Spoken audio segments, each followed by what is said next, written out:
Snap. I think it's another brief moment in time when we get to see the change of the tides. The shifted, twisted bit technology showcasing the little bits of safety, while the quick trips are surely randomly sparking the photons around me. Let the light flow from the heat, yo. When the photons ignite, highlighting, yo, then you know it's that time when we force a change in tides.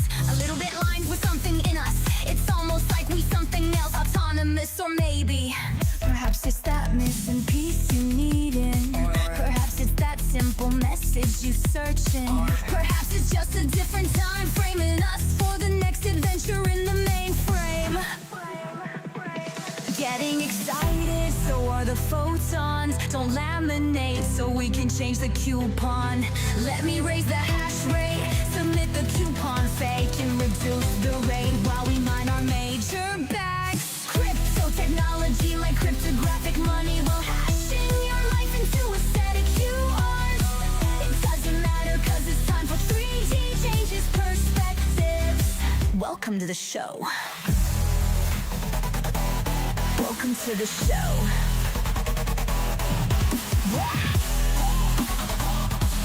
Welcome to the show.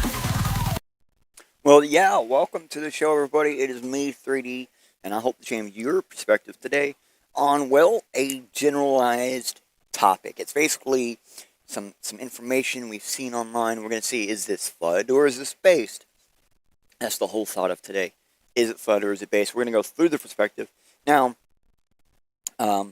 there's almost always varying perspectives about basically everything, right? So especially like constructs on stuff like Bitcoin and cryptocurrency, it reigns even more true. So today I want to look at a perspective of Bitcoin or BTC, and we are going to ask the question, is this FUD or base? But however, unlike giving a single rating of the perspective, because this is a very large perspective, we will rate the various sections within this one perspective as FUD or based.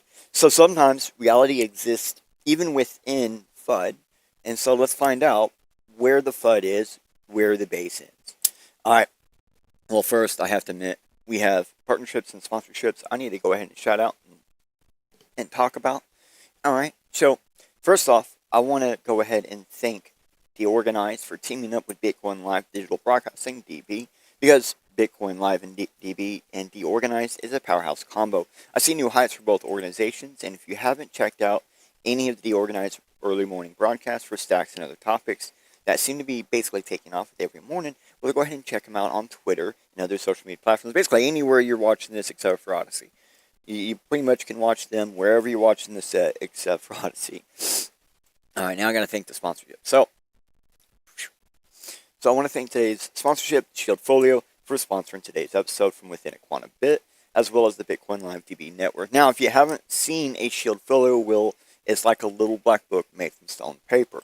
So it's like fade resistant, tear resistant, and even water resistant. So you know the info and secrets you store in your Shieldfolio will last and survive whatever you throw at it. I personally have a Shieldfolio. I use it for everything from like my website info to contacts, crypto keys, to anything I don't want on my computer or online. It's my little black book. They're pocket sized, ready to be by your side, regardless if you venture in real life or online. And I honestly do love these things. Now, right now, you'll see a giant QR on your screen. We have a small one on the bottom of the screen throughout the entirety of today's episode. You can scan either one of those. It'll take you directly to their website. They have all sorts of neat stuff, but only on their website. Use that code BitcoinLive20. Get 20% off your purchase today. So I want to go ahead and do the roll-ins, and then we'll get started, I believe.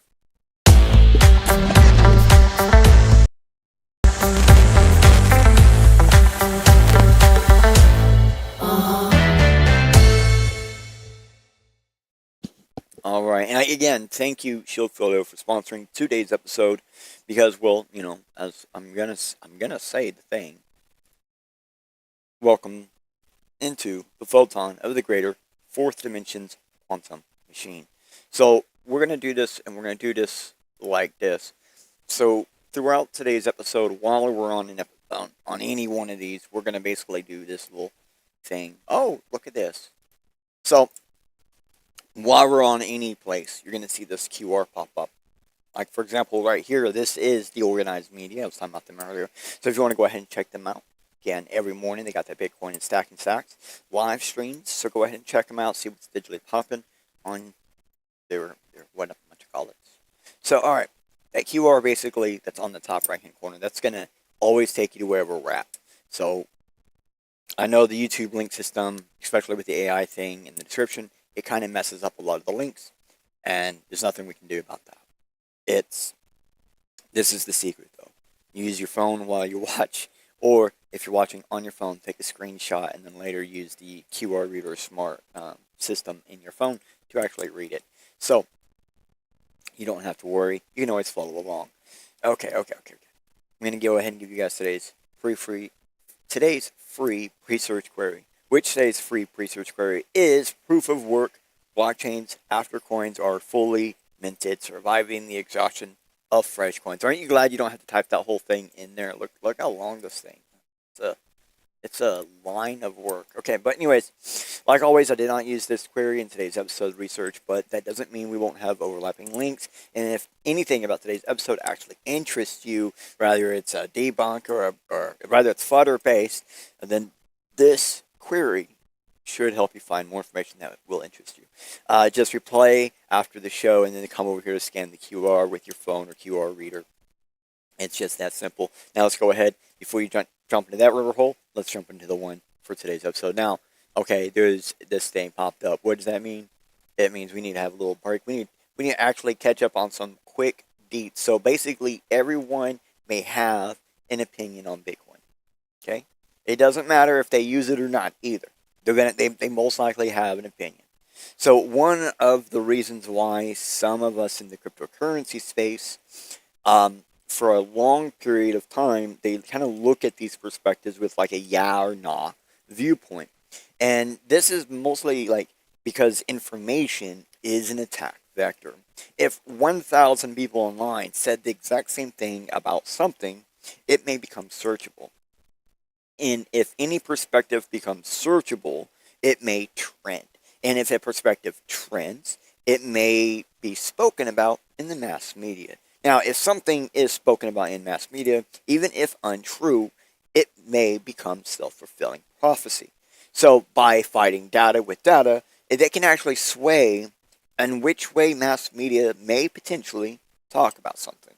So that's basically what we're going to do here. We're going to fight data with data, and I'm just going to attempt to sway you instead of mass media. I'm going to attempt to sway your perspective first, because believe it or not, your perspective per person, individually, is the most important perspective you have.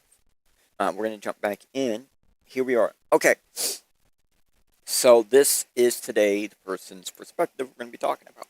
So this is Justin Barnes, and he put out a post, and just before we get into that, we're going to look basically at who this person is. Basically, we're going to just look at their bio. That's it.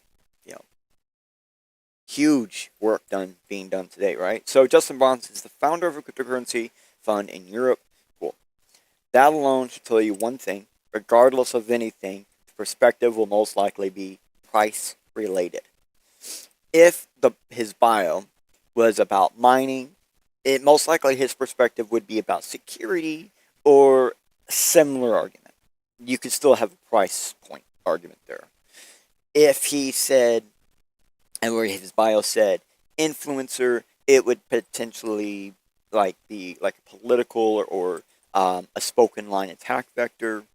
But what I see here is founder, fund or corporation, researcher, and words are my own. First off, that last part, words are my own, that just means that he may have perspective not shared with his business as a whole.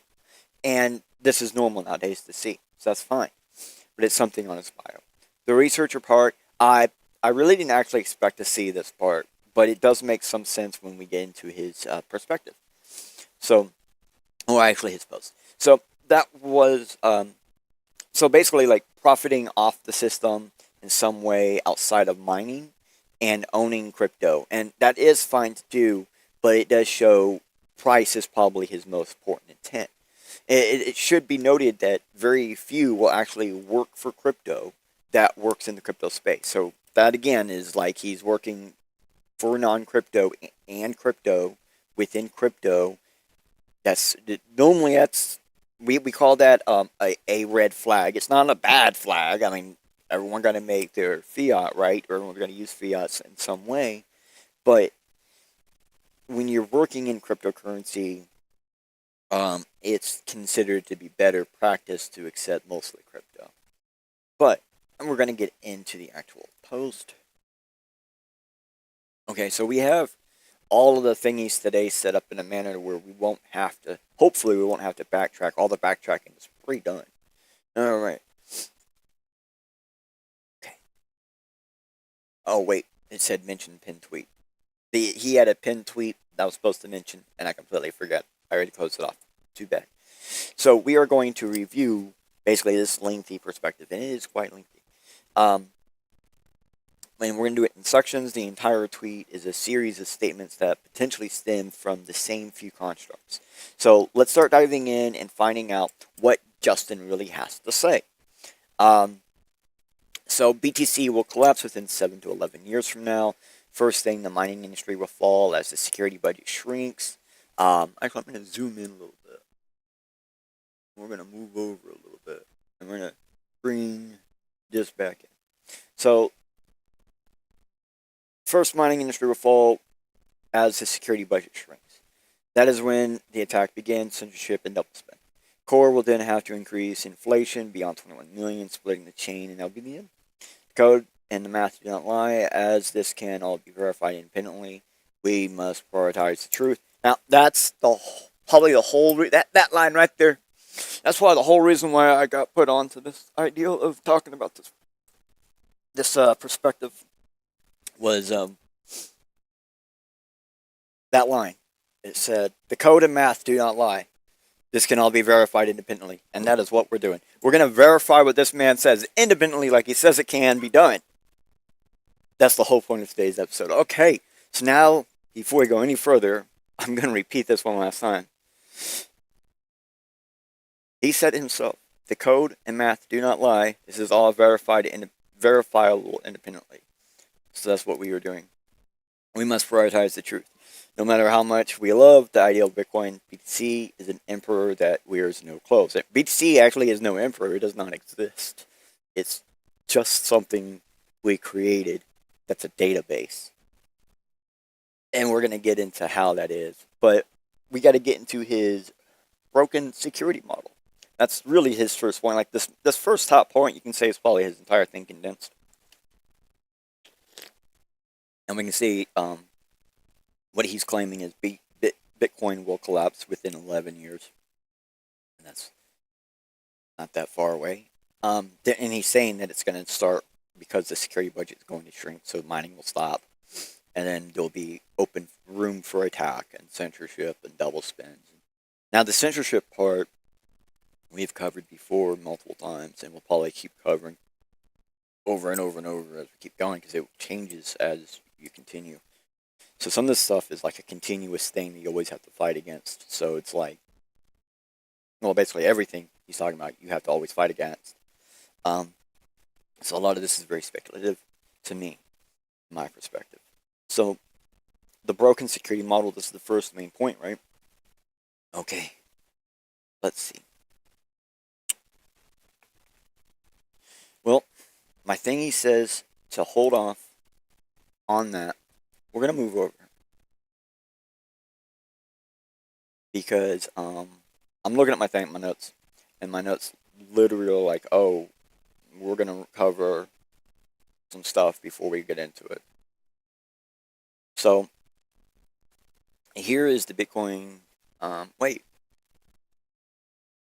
How did this get moved? Oh. Okay. So, here's probably...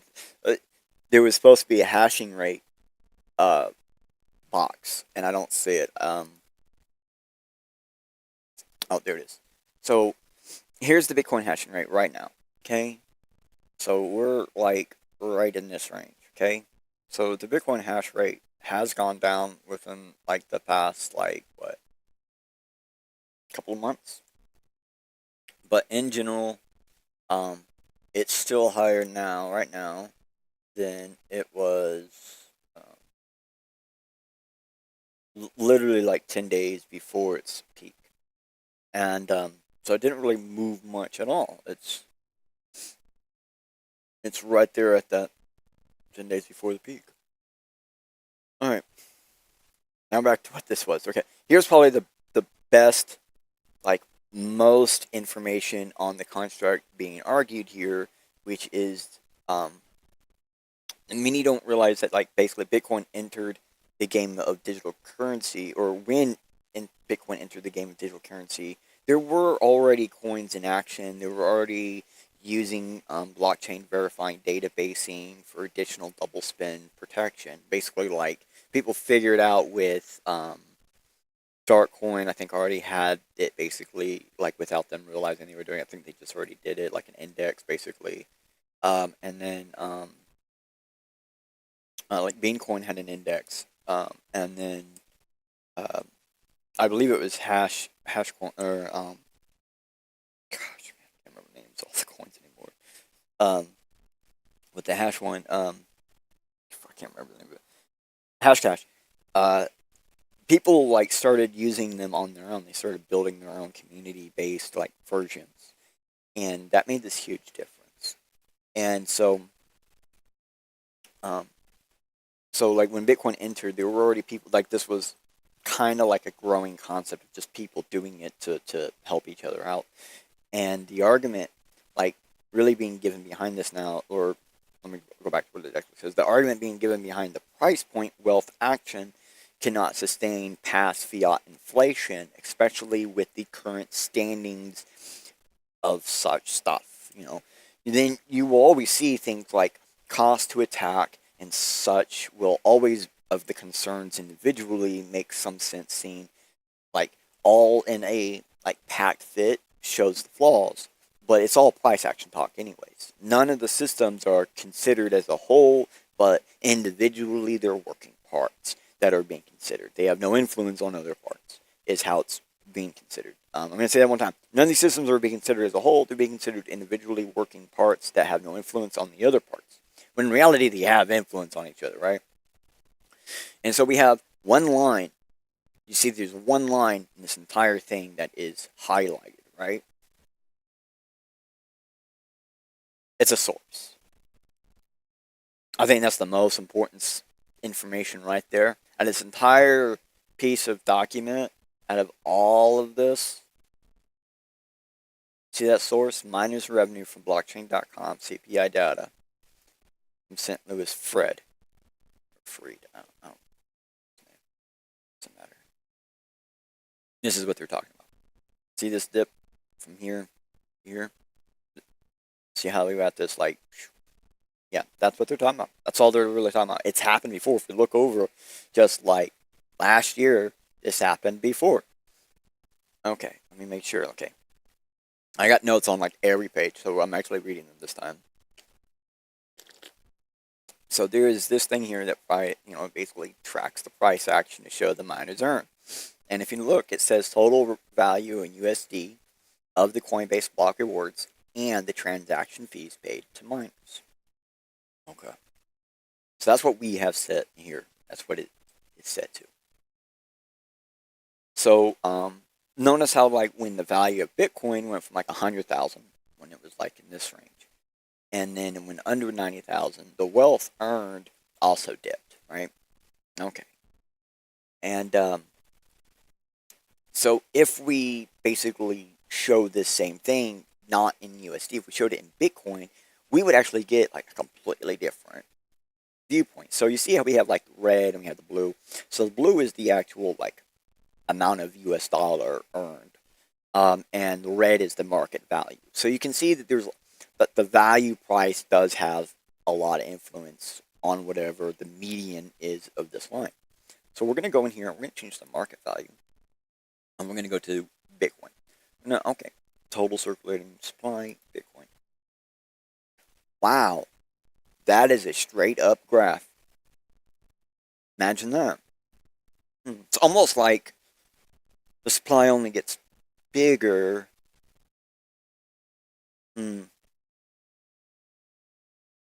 It's actually really important. You see how it quickly changes? There's other ways to look at miner revenue. You know what? Let's look at different charts of similar data. Same construct, payments to miners. Now, I also want to do this 3 years out. Oh, well, hey, what's this huge spike here? There was a giant spike. Oh, Hey, look, total circulating supply. That was a halving point, huh? Imagine that. That was a halving point, huh? Let's go to all time. So we'll see. Oh, my graph just goofed on me. Come on. No, we want the total circle. There we go. See how it looks now? It's much more curved.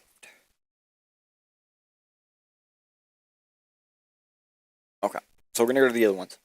Let's do this. All right, so this is cost per transaction.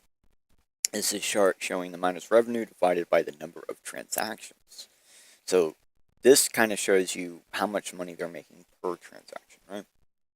And we can see the market value has a whole lot less influence on it, but it still is directly influenced by it. But this does show when there's a lot more transactions, which might help explain these types of graphs and stuff. Like, why is there a big, huge dip there? But we look at something that's similar years, similar timeline. Oh, look, okay.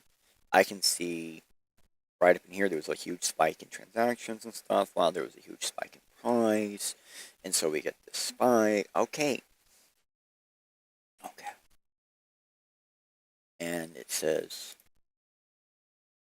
oh, yeah, there's that straight line again. Massive. Okay. There's another one. Output value per day. The total value of transaction outputs per day. This includes coins returned to the sender as change. Now, okay. So this potentially is one of the better charts to show for Bitcoin security budget, since this shows the output beside the market price. So let's put the USD to Bitcoin and see what happens. Like, we just, right? Which one do we want to put it to?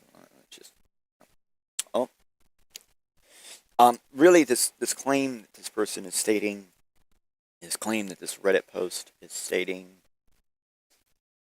because there's been a decline over 45% since March of 2025. And if we go in here and we look at March of 2025,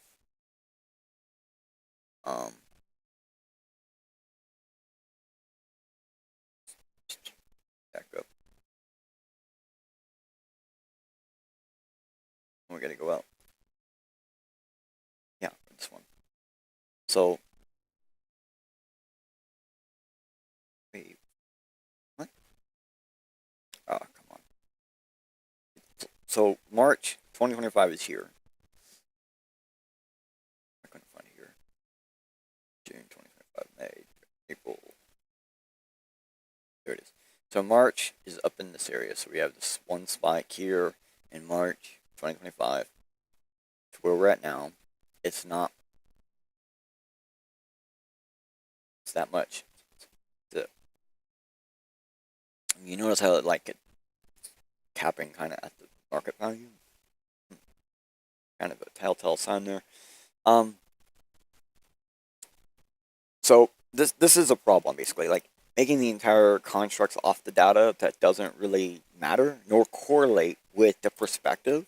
Because they're saying that because the value of the amount of money the miner is getting per time they receive a block reward or something, then, well, their budget has gone down. What up, Roadkill? See you in the chat, ghosting up. But so they're like, hey, because the miners are not, earning as much US dollar capability, there's this problem. Well, there's a lot of miners that don't even sell their Bitcoin. They leverage their Bitcoin and things like that. Like there's other ways to use your Bitcoin as wealth. And that's things a lot of people aren't even considering. And they're also not considering, like, not everybody mines the same way. Not everybody mines on the same equipment. Not everybody has the same budget for mining. And the security budget they keep calling, I wouldn't even say that my Bitcoin has a security budget. There's no actual funds set to the side basically for security. It is a protocol within the system that develops that budget for security, if you would say it that way. I'm trying to use the same terms he's using so we can show you the difference. Like they're saying that basically there is a set amount of money set in Bitcoin just for the budget of security. And when I'm saying no, it's actually a procedure within the protocol to set a budget. So you can change that procedure, you can change that protocol. And they're saying the way that they're going to have to fix this is by changing the part of the protocol that says there's a limit of 21 million. Okay. And the correlation of the value price and the correlation of how much money the miner receives have nothing to do with each other. They receive a specific strict block reward, which if you say anything is one of the, it will slowly die off. It's depreciating model or security model or security procedure within Bitcoin. And then the other part of the security is that there is a transaction fee. But there's also a tipping system. You can also tip miners. Like I have low-end miners that run all the time, and they have been tipped before where they didn't get a block or anything, but they were a part of a something, and I wasn't in the pool, but someone in the pool still tipped me. And it was like, cool. I think I was like one of the first like witnesses of the block or whatever. And so I was like, I witnessed it happen or whatever, so I got tipped for it. And so there are other ways that people are being rewarded for mining. And I think like somewhere in their argument, there's something about industrial mining. I think that's probably like their biggest. That's actually the biggest thing there that's probably more accurate in their entire argument, is that there's a chance that when the block reward goes down to zero, null, or basically nothing, then we'll be relying on those tips and those miner fees. And so then industrial mining organizations, a lot of those will fall. They will change to something else, and a lot of them already are. That's actually the real reason for this hash rate dip, was a lot of miners, and I'm going to go back further to actually show it, but somewhere in this area there's, if I can get my, so around January 2025, there was a huge dip in the mining because a lot of miners switched to AI. Same thing over here in like May and April of 2024. Same exact thing.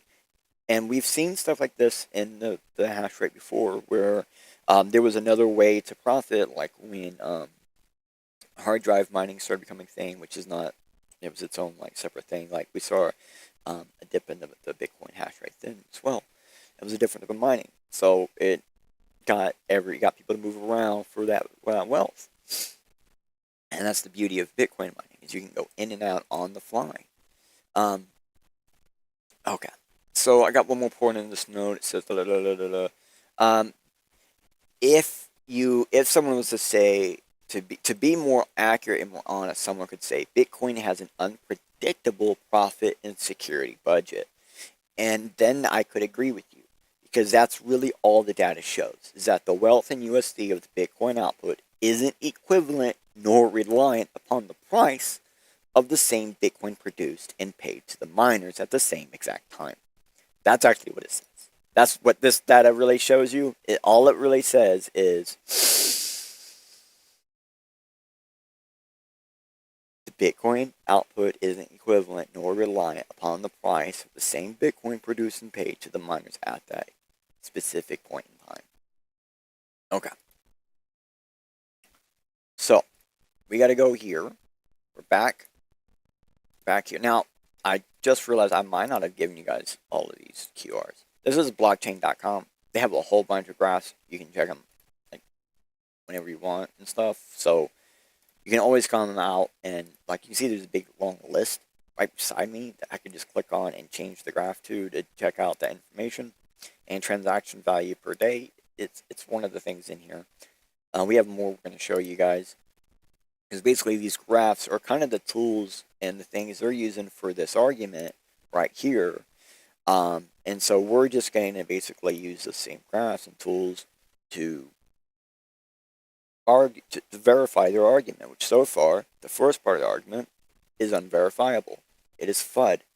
What he is claiming would mean that there's a direct correlating price of Bitcoin to amount of wealth miners receive. Problem is, if you don't consider that wealth in the value of US dollar, you consider it in the wealth and the value of Bitcoin, which is what they receive, they didn't lose any money. There is, drop in the security model. They get less Bitcoin each time, right? And they're still mining, though. They were mining back when there was no value in Bitcoin. And that's the best part the hashing graph shows, that they've always been mining. As far back as 2012 is when mining for profit really took off. But that's when a major bug in Bitcoin was found, solved, and squashed. Well, it was actually squashed in 2010. And 2012 is kind of like when the reins were handed over. So a major bug was squashed, and then everything kind of went more public than ever before. And that escalated the mining. So people have been mining when Bitcoin is literally worth nothing. They'll do it again. So we're going to come back here.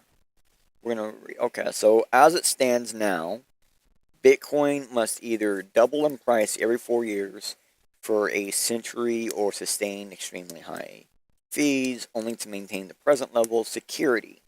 That is because each halving exponentially lowers the security budget derived from inflation until it's practically nothing and prices falling to keep up.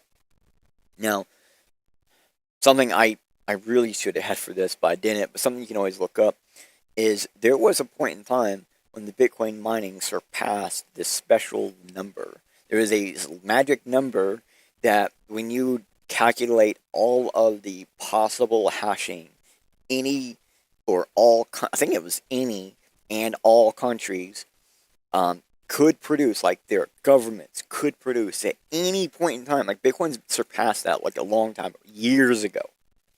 And it stayed surpassed over that to this point, to this day. And that's something that they're not talking about. Like, we could lose a lot of hash power in Bitcoin, and its security would still be top-notch. Because there is no one country, and there is no total amount of country governments that could turn on and take over Bitcoin hashing. Now, I will tell you someone who might be able to do that: AI companies. Especially all these AI companies that have tons of GPUs and things that exactly Bitcoin mining needs. And if they get enough centralized power, they could all just flip on, take over Bitcoin, and flip off. Now, we've gone over before how much money that's going to cost and stuff. I think we do it later here too. And that's probably the most, like, security fail we might see, is something from like that. And centralized power is something Bitcoin's always been against, because it's obviously used as a weapon. Okay, so let's read down to the image. Let me see, do I need to read what's, if you have basic understanding of economics and exponential functions, then you should know that this is entirely impossible, as it would exceed the global GDP within decades. That's why BTC security is fundamentally unstable. Fees will also never reach sustained extremes due to the ratcheting effect of the fee market. Paying hundreds of dollars for a single transaction is not realistic in a competitive fee market. When fees spike, users leave, all due to unnecessary. Now, one of the things I hear, when fees spike, users leave, that's a security model within Bitcoin. The the whole fact that fees spike in Bitcoin is one of the features of security in Bitcoin. Like that's a feature, not a bug. It's also when Bitcoin can also get slow. People don't even realize this. Bitcoin has been running like within like under 10-minute blocks and stuff like that for years. Where like even being able to say, oh, Bitcoin's real block time isn't 10 minutes. It hasn't been 10 minutes for like 4 or 5 years now. I want to say 6. But I think 6 years ago is when we started seeing the average block time of 9.58 minutes. And now I think it's, the last time I checked, it was like 9.13 or something like that. So it's like, it keeps getting down to ridiculously low levels. Which, you think about that, it's slowly, naturally on its own getting faster. No one has to adjust that in the code, it's doing it on its own. And something people don't realize is the code considers block time and the time it takes to check that difficulty. It's actually based on a calculation based on when a specific type of VAIO computer or laptop from like fucking 2010 or no 2008 2007 VAIO laptop. They were produced with like an integrated GPU type thing or a really good CPU, and actually I don't think it had an actual GPU, it had something else. And so it was based on how long it took for that to calculate 256 SHA hash, and that's because that was the testing device or whatever. And so like the block rate isn't based on actual 10 minutes. It's based on this average amount of times it takes to calculate a SHA hash. And think about that. It's like, okay, that's why Bitcoin naturally adjusts. It's actually not based on like 10 minutes. It's based on this hash calculation. So the faster we can do that hash calculation, the quicker Bitcoin will become. Quicker Bitcoin is. Well, as long as we don't get to a point where we have too many natural fork points or anything like that, Bitcoin is more secure. Okay, because it's a natural block adjustment time. That's why. So now the value. Okay, so here it's talking about like it's basically impossible to do because it would have to exceed the global GDP. And I was like, we ain't that far away. So here, we're going to go ahead and give you, this is basically just an AI output, but it also gives you a bunch of links and stuff. And I asked, list me all the times Bitcoin has surpassed a GDP. Well, in 2017, Bitcoin surpassed GDP of most countries. Or surpassed, oh no, of countries like, my bad, I read that wrong. Of countries like Iceland and Luxembourg. 2021, it surpassed the countries like Ukraine and Peru. 2021, it also surpassed the countries of like Chile and Portugal. And find out more. So then I was like, well, I know there's more. Oh, imagine this. So here is a point in time when there was an erasement of value in Bitcoin. So the price of Bitcoin dropped at some point in time, right? That drop in value exceeded, it was larger than the GDP of like major countries like Belgium, Sweden, Ireland, Argentina, and Singapore. Dead serious. The value loss from the change in value of Bitcoin, the wealth loss and the change of value of Bitcoin, was larger than these countries' GDP alone. Like, of course, Bitcoin can reach beyond the value of global GDP. It's not related or based on anything that is GDP's related on. So it has nothing to do with them. So, of course it can, because GDP doesn't correlate to it. Now, one day, GDPs might actually include country Bitcoin holdings. And then it wouldn't be able to surpass it, because the value of Bitcoin would then increase GDP. Alright, so then there's this. Okay. So on September 21, 2025, let me get you a spot where this is a little bit easier to see. So in September 21, 2025, Bitcoin's market cap was higher than most countries' GDP in total. The only countries who had a higher GDP at the time was just 6 months ago, where the United States, China, Germany, Japan, India, United Kingdom, France, and Italy. So the only countries who had a GDP higher than the value of Bitcoin's wealth, which was just 6 months ago, was United States, China, Germany, Japan, India, United Kingdom, France, and Italy. Those are the only ones. It's already gotten to a point where it's almost surpassed the global GDP already. Like, we're not that far away. So of course it can surpass the GDP. Again, in order for it to not be able to surpass the GDP, something about the GDP would have to be related to the value of Bitcoin. It's the only way that the value of Bitcoin could not surpass the global GDP. Simple as that. So what's next? Oh yeah, single transaction fee. Okay. Am I in the right spot? Yeah. Let me zoom. I keep zooming in on these things, right?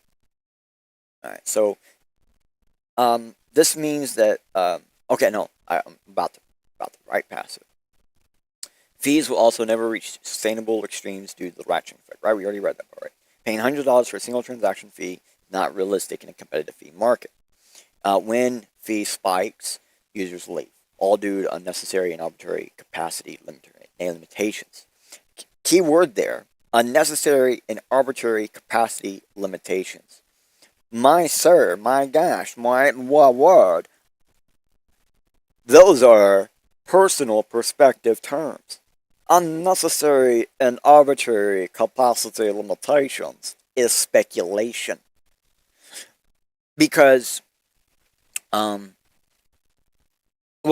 I will save my reasoning to the end. This right here directly shows something about this person. Most likely, this person came in at the end of the block wars, and they felt like their voice was not heard during the block wars argument. I was one of the people that felt like their voice wasn't heard during the block wars argument. I was one of the people that was bitching and complaining that I was been there since since 2009, and I could not get my voice in because I didn't have as much wealth as other people. I didn't have as much prestige online, which this person here, Justin Bonds, has more prestige online. Absolutely. He's verified, therefore he has more money, therefore he can have that prestige. And a lot of people don't realize that's kind of one of the reasons where prestige comes from. It's all about the amount of money you have to put into it. So this means that Bitcoin's long-term security is unsustainable without extreme high transaction fees. Fees that have no fair failed to materialize with the exceptions of fee spikes. Now what he's saying is because the Bitcoin value cannot surpass the global GDP, then they have to rely on transactions eventually, right? Transaction fees. Okay. That's what he's saying. This is why the security of Bitcoin inevitably will continue to decrease until it becomes profitable to attack. This is how we will know that approximately the timeline for collapse is 7 to 11 years, and it is based on the halving cycle. Therefore, in other words, Bitcoin is most likely to collapse within 2 to 3 halvings from now. Something that this person doesn't seem to be pointing out, registering, looking at is the fact that before the Bitcoin halving, Bitcoin was going to run out of Bitcoin to give miners by now.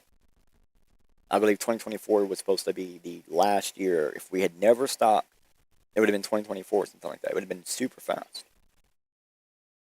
And the fact that there is a halving reducing that means something. Okay? Now, let me read my notes about this transaction thing that he's talking about. Because we see he has a picture here, Bitcoin total transaction fees, and he's showing you this big long spike that happened in the 2024, which we were kind of looking at earlier, right? So, to me, honestly, I couldn't at first determine the possible reason for this part of the argument or perspective, But the point of paying hundreds of dollars for a single transaction is not realistic, which is based on actual ties around the base point is a pointless argument. Like, it's basically you cannot pay hundreds of dollars for a single transaction fee. That's not realistic. That's a base point. Okay? It's like, no duh. People cannot pay hundreds of dollars for a single transaction. But transaction fees isn't really the security model of Bitcoin, which is the point of the invalidness of this argument. Like, I know earlier I said, yes, it is, blah, blah. What I'm saying is, like, there's a large portion of future Bitcoin security that was always considered and talked about heavily early on. The people kind of stopped talking about 2013. Okay? So, he's tying Bitcoin security out of Bitcoin hashing. Well, would they not produce block rewards? But perhaps he's trying to sway Bitcoin transaction fees, or just trying to sway rewards will one day not matter in wealth amount. Either way, either he's trying to say they won't produce block rewards, which we know is true one day, or he's trying to say that one day the rewards are going to outweigh the wealth, or there won't be enough there, right? So either way you slice it, Bitcoin transaction fees are just a standard practice that doesn't have to exist and could even charge undeductible amounts of fee transaction that have to be paid out via BTC values. So what I'm saying is there at least used to be a way, there probably still is a way, where you can actually charge an unchargeable amount of fee transaction, where you can put a sub fee amount, and it gives you a VBTC value, but you don't actually pay anything. So this makes the overarching argument that transaction fee is a Bitcoin security model, when the security model of Bitcoin hash rate plus number of Bitcoin miners. So I'm going to give you the actual intended Bitcoin security model. Bitcoin hash rate plus number of Bitcoin miners plus distributed node watchers plus consensus model with random picking system. That's the actual Bitcoin security model. Okay? That's the true model of security. The security of people.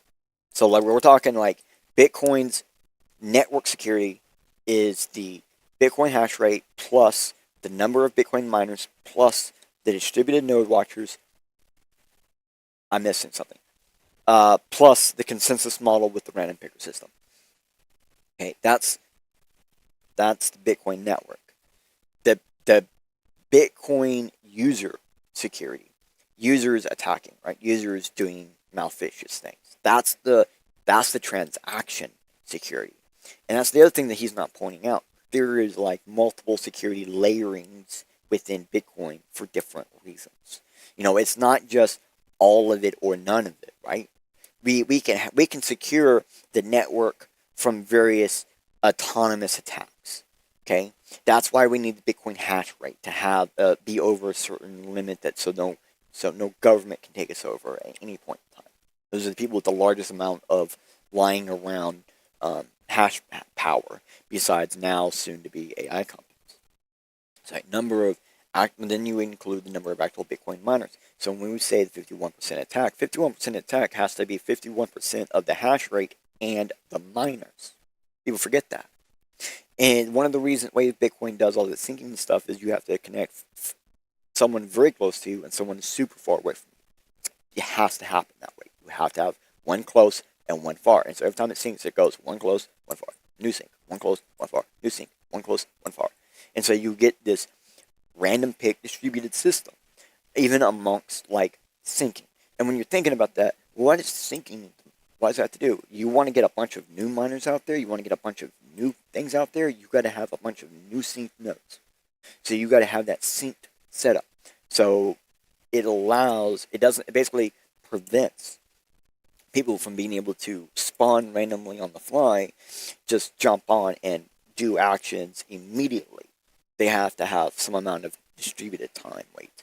And that, again, that's why we have the number of miners plus the 51%. Like, if you have 51% of the hash rate, well, you might not get picked very quickly if you're not synced.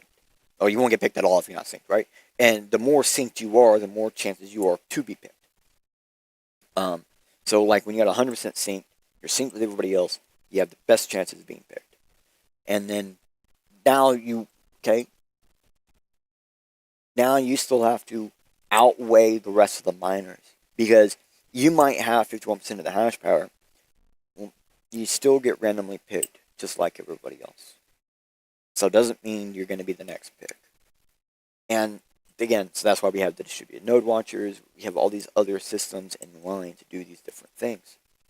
And so when you go, oh, well, these things about the security, well, it's unfortunately extremely complicated, which is one of the reasons why people in this space take this nah approach on things, because we can't even look at how we secure one thing the same way based on how that attack is going on, or based on how we look at it. Because, well, the security changes, the scenario changes, the life doesn't stay the same. Alright, so what am I seeing on my thing? It says go right here. Okay, so here's the past year of fees per transaction on Bitcoin. So let's adjust to the full span to get a similar graph that we saw in the tweet. So this is just the last year. We're going to go to the last 3 years. This is closer to what he was showing. We see that big, huge, large spike. We see more spikes. We see larger spikes. Let's go to all. Oh! That spike thing happens. Wait a minute. It happens around halvenings too. Is this a natural occurrence in Bitcoin because of the halvening? Well, yes it is. Why, yes it is. We can even see it all the way down in here, where we have a halvening right there, and then we have this, we got the halvening, and then we got this value spike, we got this halvening, we got this value. Oh! Yeah, it does. It does do something. So we see a spike in 2017 for Bitcoin not being ready for major adoption. Like when you look in here, there's this huge spike in 2017. Well, it's actually 2018, right? And it wasn't ready for major adoption, but got major adoption. So the transaction fee, then a price burst after without major loss from the hash rate. So the spike in transaction fee caused an eventual price burst, which did not create a loss of hash rate, which showed that Bitcoin software wasn't ready for more people joining in so quickly. But wait, isn't this transaction fee a security model? No, it's a part of a natural flow of Bitcoin. And this is the whole reason why, it's like, sure, it's security, but it's a natural flow of Bitcoin. It's something that's just naturally there. This whole like happening to price transaction fee spike to burst a bubble. That's what I'm talking about. So this natural cause and effect in Bitcoin that is from like the consensus model and the distributed decentralized mechanisms within inside of it, with also time not being a part of the Bitcoin mechanisms at all. This natural flow was discovered with previous online currencies and after blockchain databases were being used to protect its history. So it's like in this case with Bitcoin, the flow of previously known about. Oh, hold on, I skipped the line. That's because that's why most of the flow in a cryptographic system is the system security, because like in this case with Bitcoin, the flow was previously known about and could have code processes modeled by it because it was a reliable outcome of the actions at play. So this makes the full claim FUD, since the entire claim is loosely based on half-truths of subjective perspectives only. The whole thing started on a half-truth of subjective perspectives. And we're going to show you every single time that pops up in one of his argument states, we're going to bring it up. Okay. I got to refresh this again. So it says, change the market price from USD to average block size. Average block size? Yeah, average block size. Wow.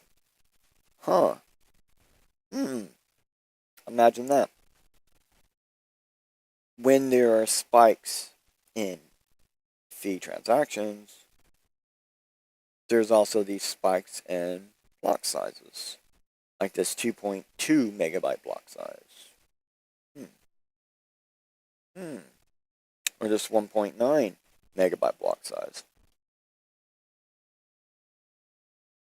This is basically my proof of the overarching transaction fee is the security, since the security model relies on hashing and transaction fees. Well, one day fresh hashing new coin output will not exist, or it will be less than the individual transaction fees. Okay, so the whole natural point, blah, blah, blah. The whole reason why we say we can determine his argument failed is we can see the correlation in block size to fees, meaning every time there's a spike in the fee because there's a spike in transactions, that causes a spike in block size, which then helps take care of the spike in transactions. Oh, it adjusts itself automatically, naturally. Imagine that. All right.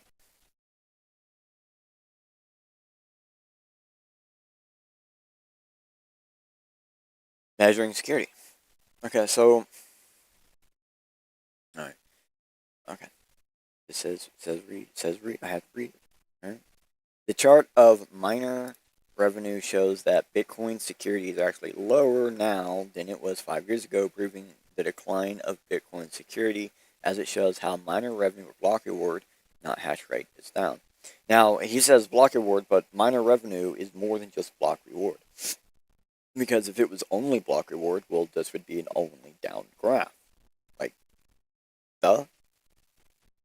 Like, we've already seen the block reward down graph. You see this, like, orange line that dips down? Boop, boop, boop, boop. That's the block reward. Okay? So,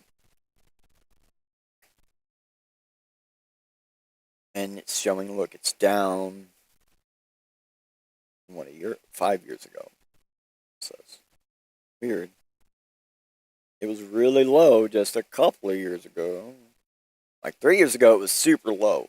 You know what I mean? Like, it doesn't seem to be steady at any point, although it is more often nowadays. And, hash rate does not equal security. Most Bitcoin influencers do not understand how proof of work works, leading to a profound public misunderstanding of Bitcoin's failing security model. I actually think this guy doesn't understand how hash rate does equal security. It's a different type of security. So this guy, his entire perspective seems to be completely around the price point argument. And he doesn't want hash rate to be a security model, which it is. Because if hash rate's not a security model, then his entire argument is true. He can make anything he says truthful because hash rate is not security. The second hash rate is security, it denies all of his argument, because then we can say one day people may have stuff on the blockchain, or they may have their own amount of wealth in that blockchain currency, like Bitcoin, where just running the mining is more important to them to keep that security or to keep their stuff in their control, like the general public control, than anything else. Like, it's a database, right?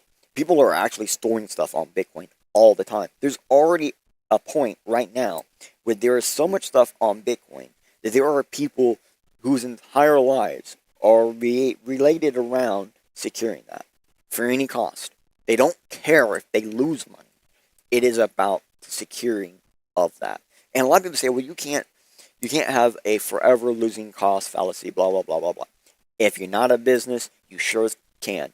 There are people who will put money on the line for things they believe in forever until they die, because that's what they believe in, and they can. All right. I'm drinking some coffee. Give me a second.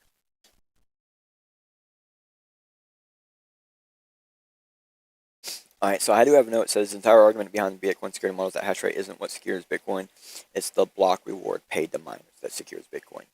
The problem is, with this perspective, is miners are getting more than just block rewards per block. Some miners are not even a part of the block finding process can be tipped on chain. We kind of talked about that earlier. So, got a big thing here. So, this right here, okay, this is fees per block. This is the amount of fees paid per block. This is not including the block reward. And if you look, there are points in times where the fees are within 5 Bitcoin. That's quite a bit of money right now. I don't care who you are, even at the lower Bitcoin price, that's still quite a bit of freaking money right now. And even at like $1, 5 Bitcoin, it's quite a bit of money. So it says this historical chart of the Bitcoin's fees per block in Bitcoin to USD. The orange line is the average fees per block in the last 30 days in Bitcoin. The green line, which we don't see a green line. Okay.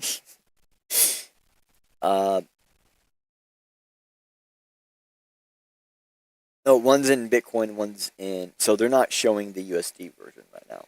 That's fine. They're only showing the fees per block. Perfect.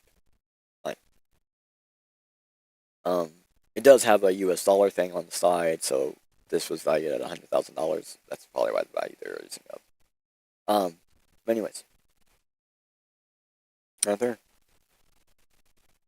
Oh, I do have, so here's the thing. There is more than one fee per block. Oh, yeah, that's right, too. There is more than one fee per block as well. And often that amount of Bitcoin earned per block in just fees can be quite a large amount of, oftentimes equaling over 1 Bitcoin. Since Bitcoin can be mined on nearly anything that can process at least 1 gigabyte of 1 gigabyte of SHA-256 hash data at a single point in time, and it can mine Bitcoin. That is why the cost to mine 1 Bitcoin isn't a good backer for things, because everyone's cost to mine 1 Bitcoin isn't going to be the same. It's going to be completely different, and they're going to take completely different lengths of time to get there.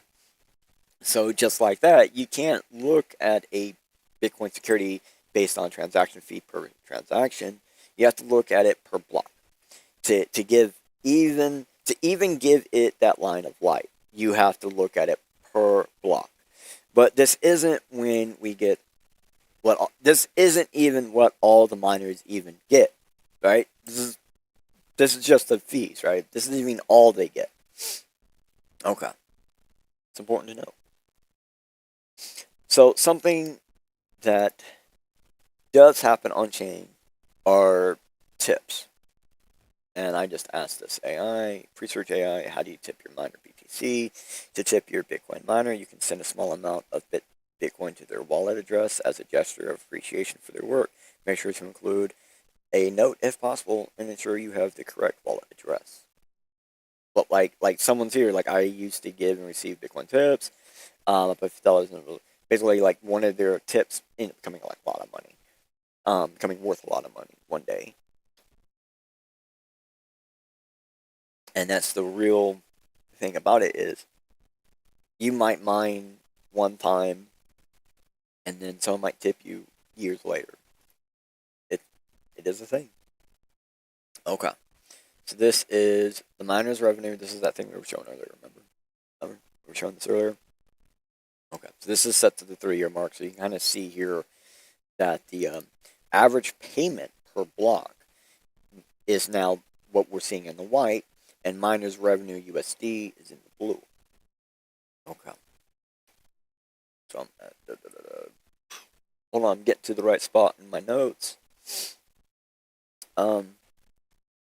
Okay, so this is the miner revenue chart again, and yes, more than just block reward. Anyone paying attention would have noticed Justin got block rewards and total earnings per block, which are not the same. He got them confused, and they're not the same.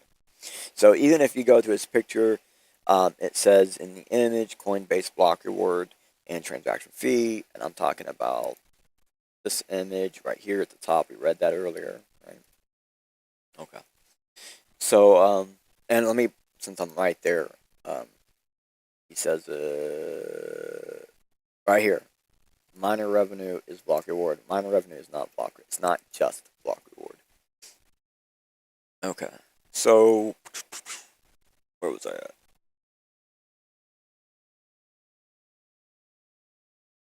So even to this picture, it says that the Oh yeah, we read the image. Yeah. And again, this is all in USD value. It all changes by just adding average payments per block. So this is the average payments per block, right? And we can see that there's sometimes a lot of payments in those blocks. You know what I mean?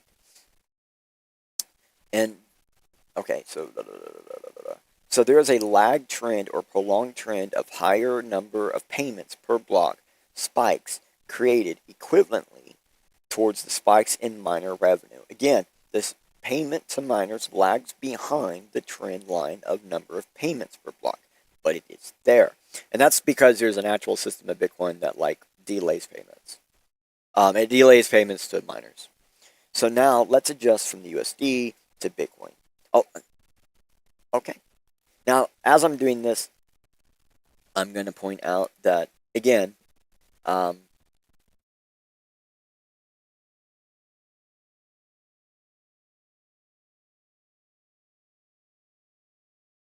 yeah, Bitcoin pays miners 60 days after they get the reward.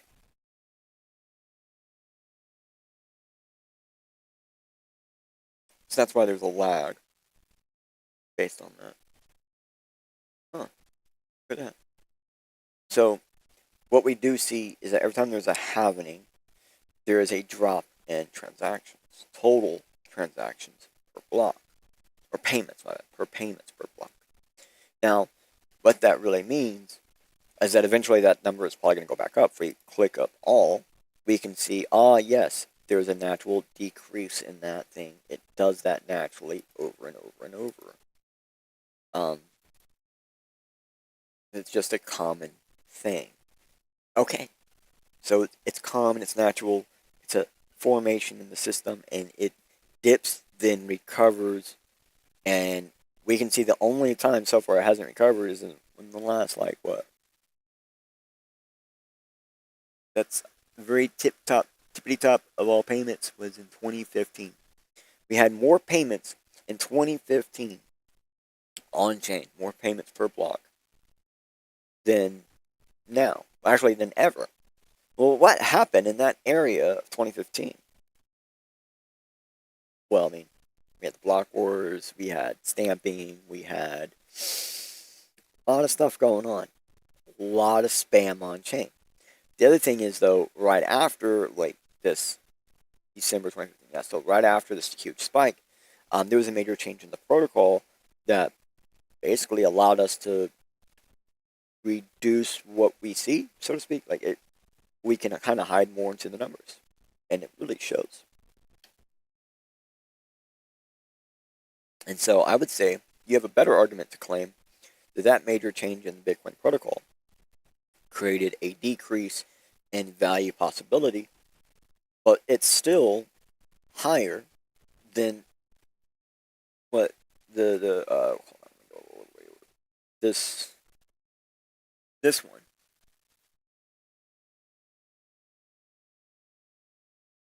Wait, how is this? No, that's 2020. Oh my gosh, it was telling me the wrong year. So it was 2024 was the highest spike ever we've seen. Now that makes more sense because I thought it was Taproot that caused that dip, and it was. It was Taproot that caused this and caused this. So the other spike I was trying to look for, 2020, way down here. It's way down here. Yeah, 2018. We can't even see what's going on before that. Can't even see that what's going on before that. Crap. It's basically the same thing. The chart just does it faster. It's because we're zoomed out so much, and I just now realized it's mistagging on the spot that I click. That's why I was saying 2015 earlier. It was actually 2024. Because it should have been Taproot that caused that drop. And what it was is that there was a lot of stuff that was going on to the chain right around there that we figured out how to basically take a bunch of transactions and make them look like a single transaction. So now multiple payments are turning into a single payment and things like that.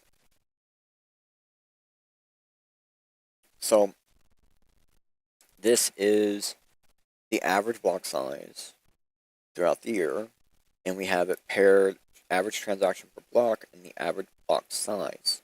And now we actually see a direct correlation here. This is way more direct correlated because if we look at how the the up and down spamming is going, and within the amount of density that spamming is happening, it's happening the same in both spots.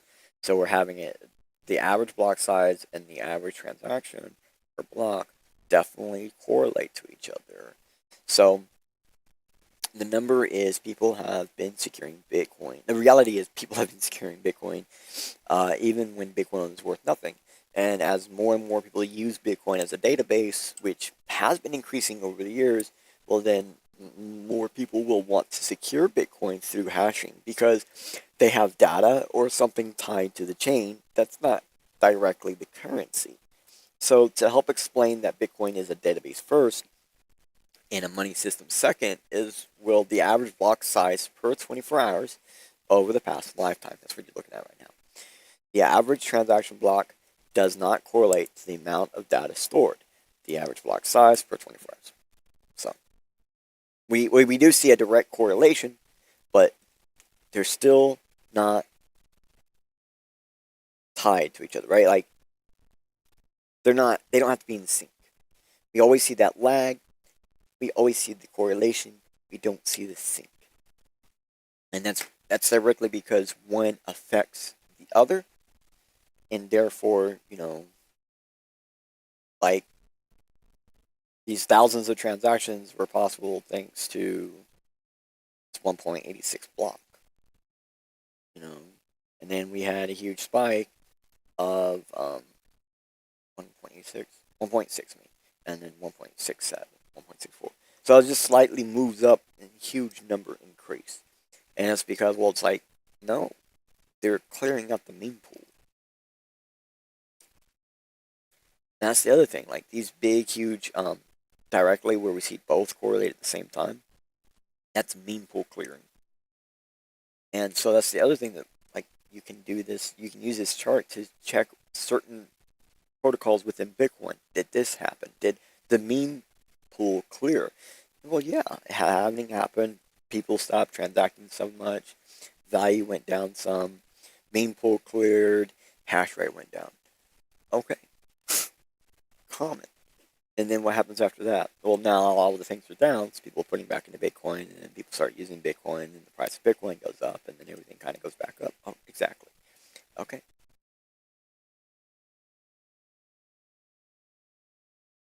Now we're attacking Bitcoin. Now, I mean, we are actually closer to being done than it seems. Okay, so attacking Bitcoin. No, no, no, no, no. Read about this and go down to image, review image data. Okay. So crypto economic game theory relies on the punishment and reward, carrots and sticks. This is why miner revenue determines the cost of an attack. That's I don't see how that makes sense. Okay, so let me read that again. Maybe I missed something. Crypto economic game theory relies on punishment and reward. No, game theory relies on punishment and reward. Crypto economic has nothing to do with game theory relies on punishment and reward. That's it. Okay? This whole carrot and stick thing is his example. And if you think about that, it's like someone on a donkey with a carrot and a stick, or someone on a horse with a carrot and a stick, and they get the horse to do the work trying to get the carrot, and they can never get to the carrot because of the stick. But people who work in game theory systems get paid by reward, and if they fuck up, they get punished. Like, crypto has nothing to do with that, okay? And it says crypto economic, but let's be honest here. Cryptocurrency, although it is unique, blah, blah, blah, blah, blah, it is not its own economic sphere, okay? It's its own financial sphere. It's not its own economic sphere. It's part of the digital economic sphere. So there is no crypto economic game theory, because then that would also mean, like, not just cryptocurrency, but cryptography. People forget crypto actually means cryptographic. When we say cryptocurrency, we're actually saying cryptographic currency. And so no, cryptographic economic game theory does not exist because there is no such thing as cryptographic economics, because it's just digital economics. That's the other things. Like, he's constantly using crypto in place of digital. He's constantly using security in place of models or procedures or policies, you could even say. He's using the words wrong. And as a researcher, you'd think he'd be able to use these words correctly. He'd actually be able to, but he's actually using them in a manner that is manipulative. He's using the terms all throughout the whole thing manipulatively. You know, and that's why I keep saying it's speculative. Like, so far, he's only saying speculative stuff. He said, I think, maybe 2 actual truths throughout this whole thing, and then he completely diverts away from that truth to talk about something else. He just brings up the truth and he goes to something else. Okay. So my notes say, oh, no, hold on, let me finish reading. I just now seen my notes real quick. I gotta actually finish reading. So, double spinning with 51% attacks target exchanges is a highly realistic attack vector. That doesn't even make sense. How would it in a 51% attack on chain target exchanges? So let's find out. An attacker could make billions from such an attack. What attack? He didn't explain any attack. There is no attack vector explained. How are you attacking these exchanges that choose to transact on chain? Which 99% of all exchanges that are not decentralized exchanges, so almost all centralized exchanges, handle all their stuff internally and then batch transact to the chain. And so, no, you can't directly attack that. Now, you can attack a decentralized exchange, sure. That's already being attacked all the time. Like, that's already a problem. Like, and that doesn't have anything to do with the Bitcoin chain. So let's go on to how his hypothetical attack that he never explains could make someone money, I guess. Especially as they could target multiple exchanges, defaulting them from at least 100 million. But how? How? Researcher, you have to explain how. It's really important. You can't just sit here and say the double spinning attack. What double spinning attack? How are you going to double spin attack on an exchange? How are you going to target exchanges with double spinning attack? Are you talking about like the $6 or $7 double spin that Coinbase, specifically Coinbase the exchange, committed, where they allowed a transaction and then forced it on chain, and even though like only they see it on chain, everyone else can see it as a orphan block? You're talking about one of those? Because those have to actually be done by the exchange, not the other way around. And the only reason why Coinbase can do that is because Coinbase mines a shitload.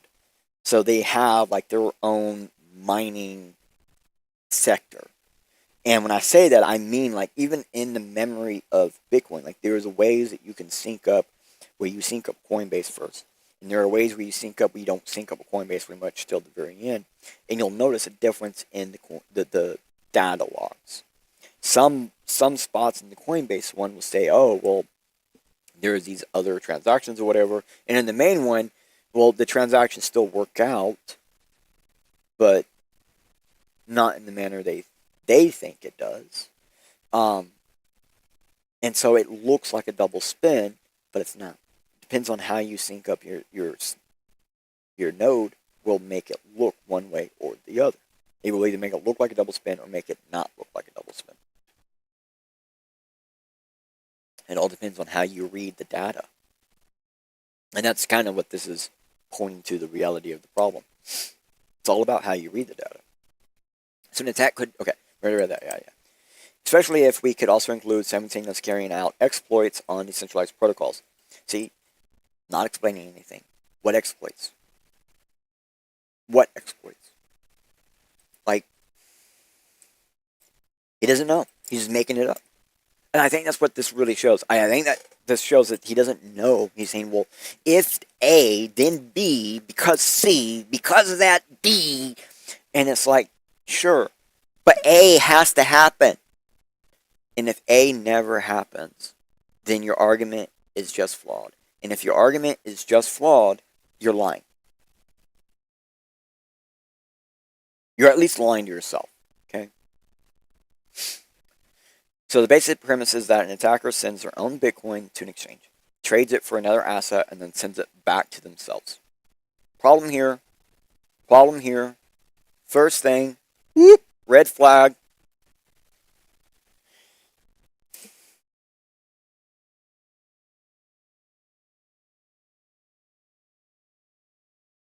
The attacker is then able to roll back the chain due to 51% control of the hash rate, at which point they would then regain their Bitcoin.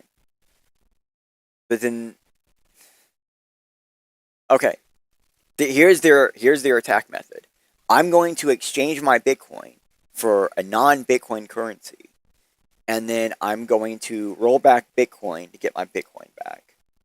Well, you're talking about a zero confirmation attack.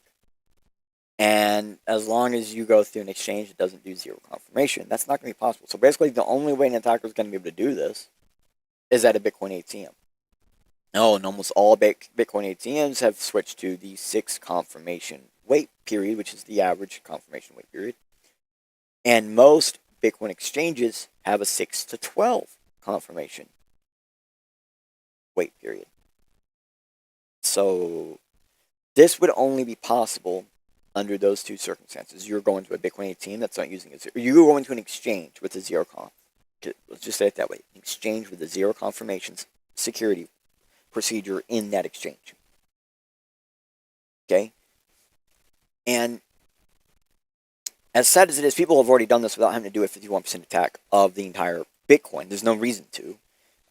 You just simply need to go to an exchange with zero confirmation, transact with them, and then transact that same transaction as a return transaction to yourself on chain before they can do their batch transaction.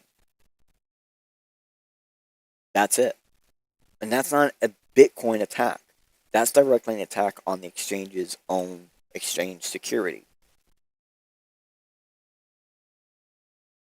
This puts the lowest attack threshold to a few $1 million per day. See, now here's the thing that starts to make his entire argument completely, like, it doesn't make any sense after this. He is now claiming he can put a price point on attacks based on some information that's based on half-truths that doesn't correlate to each other. So there are two half-truths that he's talking about that have no correlation to each other, that he wants to correlate, because if they correlate and this other thing called hash rate doesn't actually secure the network, well, then Bitcoin is totally ruined. Problem is, the network is secured one way, the software is secured another way, the user interactions on chain are secured a different way, the exchanges are secured a separate way. None of the security for these things are the same. And he's trying to say, well, they're all the same, but they all individually work separate. And that's what I was saying at the beginning, is he was making this claim that these are all individually working systems that don't correlate or well, and I keep saying they don't interact with each other, or they don't respond to each other when they do. They don't correlate. Like data graph A, data graph B doesn't always correlate, but action A and reaction B does always correlate. So I can't take most of his information even serious, because he is trying to put numbers to things that makes no logical sense, because he's trying to make claims things are security and things are not security when it's the other way around. So this also means that on a scenario of a blockchain network worth over $2 trillion, look, I don't care what his numbers are at this point. I can't. Anytime he puts up a number, we have to have a spot where we're going to attack his math. Anytime he puts up a number, I'm going to have to stop talking about it. We're just going to have to skip it. Hypothetical, because like if we look, this all he's saying is that an investor can invest money to then attack Bitcoin. That can already happen. Okay, but look at what's going on with AI. People are investing billions and billions and billions in AI right now. Right now, and they still don't have enough money to attack Bitcoin. Okay? So hypothetically, for example, it would be quite low if China, again, some hypotheticals, stop giving hypothetical on something that I still don't say you've proven. You never did actually prove how the Bitcoin's security model has gone down in value, or security budget has gone down in value. Like, you haven't really explained that, because your whole reason for what the security budget secures and how it secures that denies the actual security part, which is the hash rate. So then he says, keep in mind that more prominent BTC at this time, the more profitable. So it doesn't matter. So it says annual security budget percentage of the market cap. The percentage of the market cap doesn't mean anything. Market cap is the amount of Bitcoin times the price. That's what market cap is. How many coins times the price per coin? That's market cap. So market cap has nothing to do with anything other than price perspective considerations only. Well, the problem here is Bitcoin works outside of US dollar. Has nothing to do with US dollar. So when you try to translate it into US dollar, you are doing exactly what I just said. You're translating it into US dollar. You are going, it is not 5 Bitcoin, it is X US dollar. And that's not proper. Sure, it's not even right. Like, you can say it's worth X dollars. Yes, it's not X dollars. So when you say, well, we got to look at the annual budget, the Bitcoin's, that's not going to work, because the market cap, as it grows super high, that bar is going to get really small. And as that market cap goes down, all because of price value, but the amount of Bitcoin produced, we know that exact number. You don't even have to show a graph. Like, it's preset, right?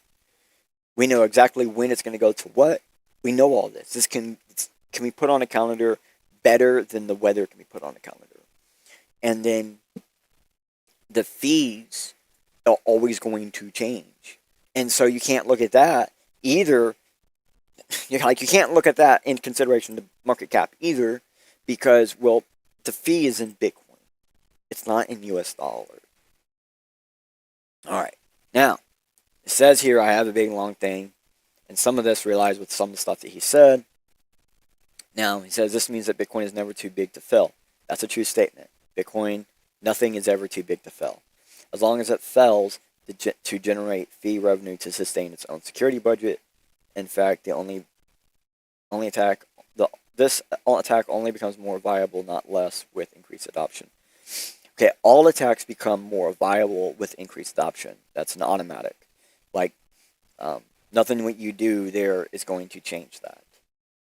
So he's trying to put these two little truths together and say, well, because Bitcoin isn't too big to fail, it becomes more attackable as adoptions increase. No, everything becomes more attackable as adoptions increase, because there are more people involved. There are more eyes on it. There are more interested parties. There are more reasons for systems to want to be, there are more. There's just, when more exists, more possibilities exist. All right. Now I read the rest of that. I can actually read what I have. What I have says just how this starts. Crypto economic game theory relies on punishment and reward, carrot and sticks. This is why miner revenue determines the cost of an attack. Shows the lies right there. You cannot put the cost of an attack based on the wealth value of return for mining by average. The way an attack costs on the attacker is because of how the random time block element works in the consensus model. This shows that the person isn't even considering the consensus as a part of the Bitcoin security model, which it definitely is part of it. And once you consider that attackers are working against a random clock, no one can measure directly. When we say random clock, we mean random picker. Sorry, that was just mix up in language. Because the random clock is when that random picker executes. So that means that the cost to attack has no equivalency or anything to do with what wealth is earned on average per block for miners. Like if someone is mining at home in a pool, then multiples of people got paid, not just the one in that pool. So that could be life-changing wealth for some of those people. And that is the just that, or is that just expected cost for the conglomerate miners? The actual wealth earned per miner is based on the miner's perspective at the time, and solely that. Some people mine Bitcoin for about $5 or less a day on machines that have been getting solo blocks.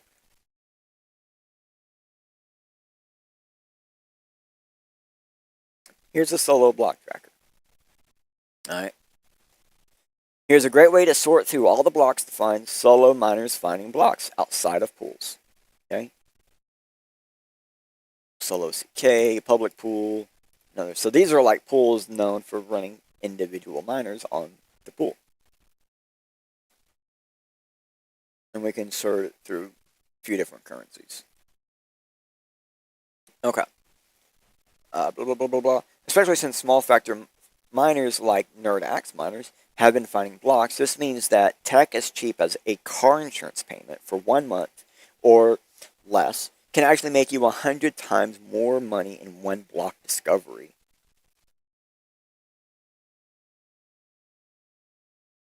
So here's a site thing. It says NerdAxe++ finds its first block number 913272.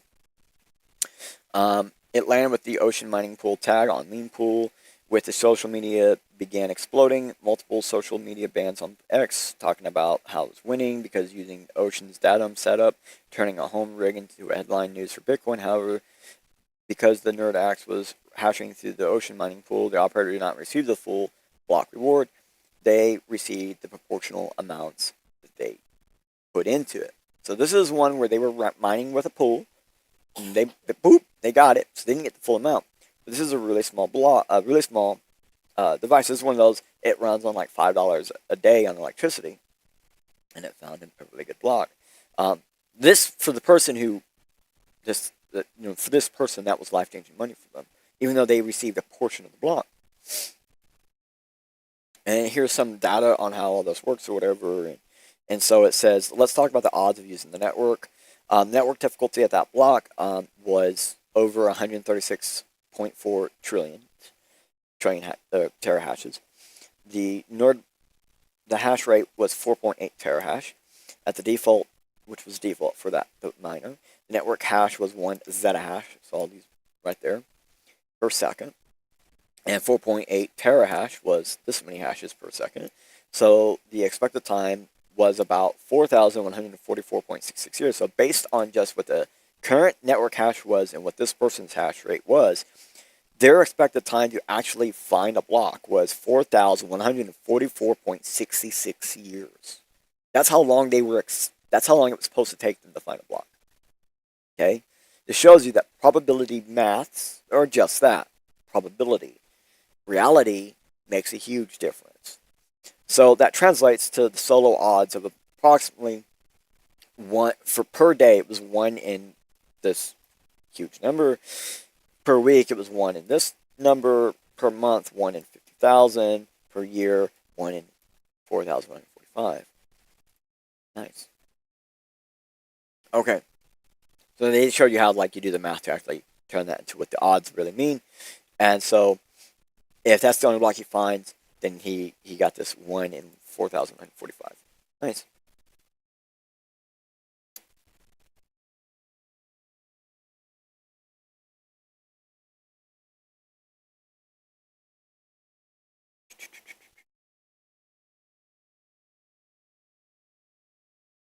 Oh, okay, hold on a second. I did have something else on this one. Let me read you what my notes say.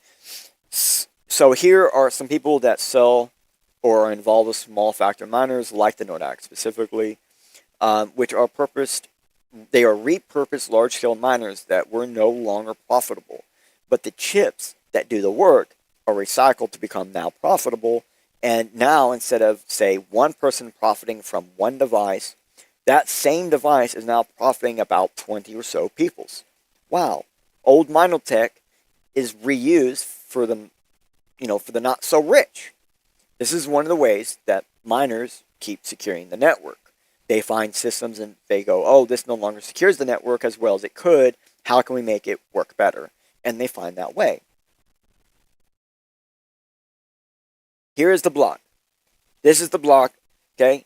This is the block that a device that costs less than $300 USD at the time of receiving the block reward that was estimated about $350,000 worth in Bitcoin. That's a huge difference. Sure, they didn't receive that full 3-point whatever block, but they received a large portion of the block, and it was life-changing money for the individual. And if we actually look,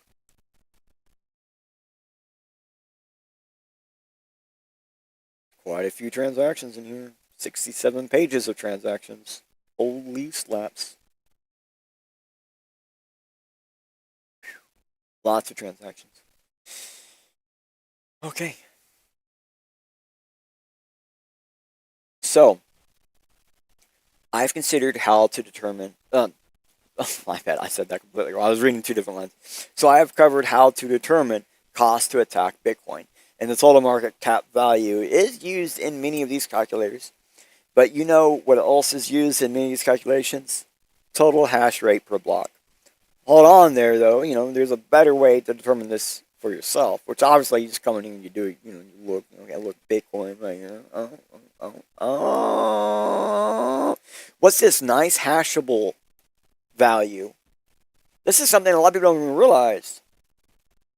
Okay? Nice hash is a system that allows miners to organize and pull up that has been used to attack blockchains in the past.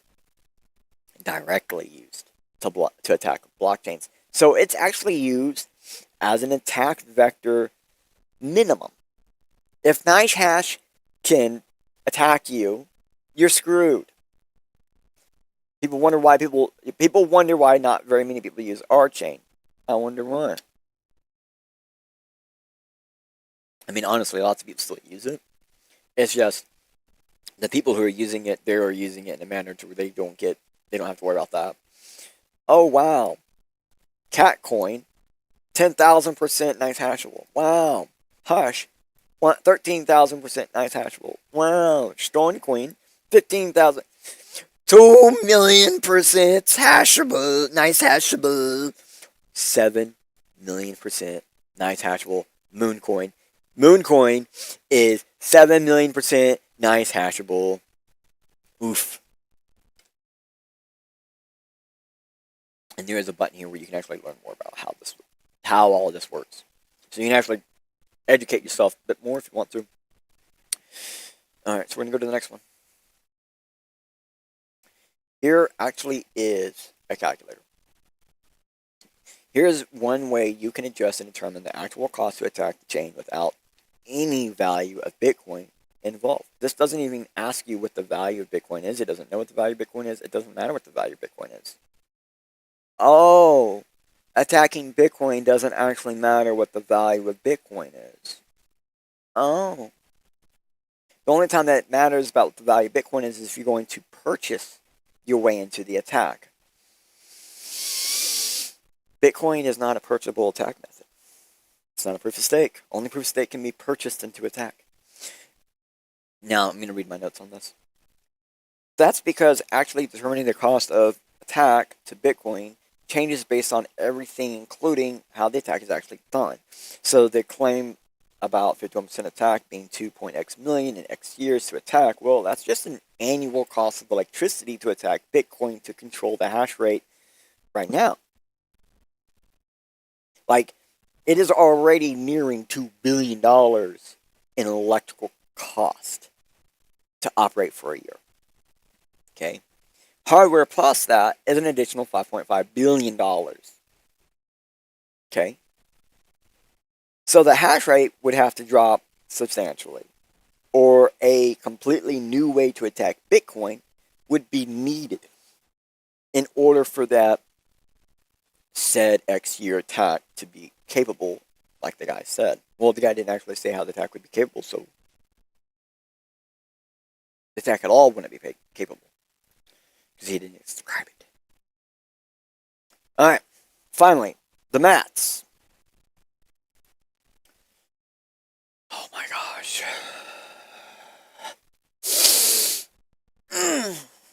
I got to do something real fast. We got to go back. When did this release? I gotta see the posting day. I gotta see when it was posted. January 15th this year is when it was posted.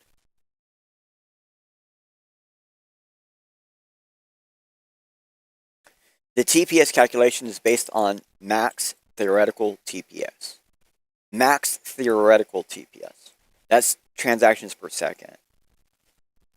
His theoretical is already wrong.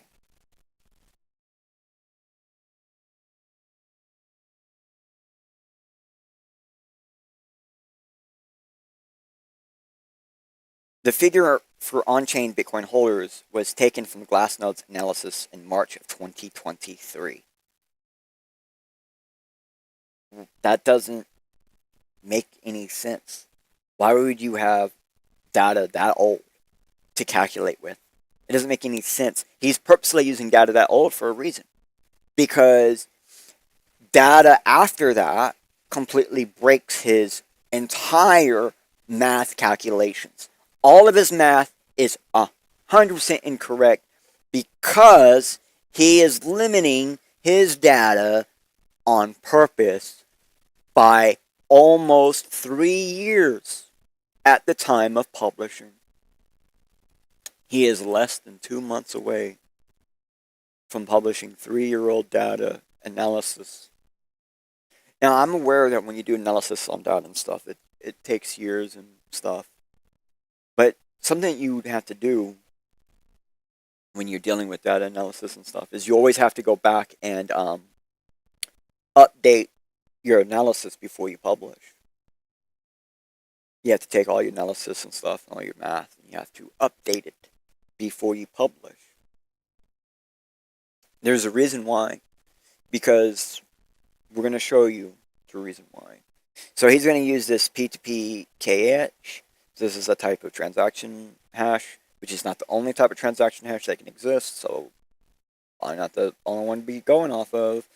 To better represent an average user, even though the SegWit allows for 4 megabyte. Even though SegWit allows for 4 megabyte blocks, this cannot be filled with transactions. Hysterically, the largest Bitcoin block filled was 1.66. We've already seen previously in this episode megabyte block size on Bitcoin over 1.66 and over 2. Over 2 megabytes. So nothing about his math is accurate.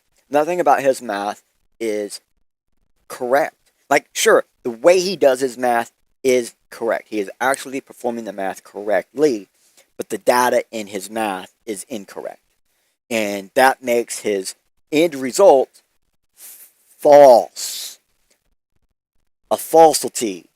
FUD. These are all extremely conservative estimates. They're actually extremely, like, everything that should not be low is low, and everything that should not be high is high in all of his estimates. Let me put it to you that way. You can figure out which ones are actually which ones. I'm going to my notes. I can't look at his thing anymore. It's visually irritating. So his transactions per second TPS maths is nearly right, but still off based on real data. That's what I mean. Like, the math is being done correctly, but the data is just wrong. So the past 7 years, so for the past year, we see peaks in 7 TPS, but in the past 3 years, as high as nearly 11 TPS. Let me show you where I'm getting this data from. Oh yeah, right here. So we're seeing points as high as like 7 TPS. And if we go back 3 years, we see points as high as 11 TPS. Now, the reason why I say if you go back 3 years, okay, he stopped looking at data back in like, so March, somewhere around, okay, so starting right here is when he stopped looking at the data. Well, look at all these extremely high TPSs that happen immediately after that, and have been happening continuously after that, and keep getting numbers higher than what he projected at 7.75. So 7.75 is the highest possible. Ooh, there's a lot above 7.75. Whole lot. Okay. Oh, it says we're going to be flip-flopping between two charts. What's the other chart? Confirmed transactions per day. Oh, yeah, that's right, because he has in here something about transactions per day or something like that, right?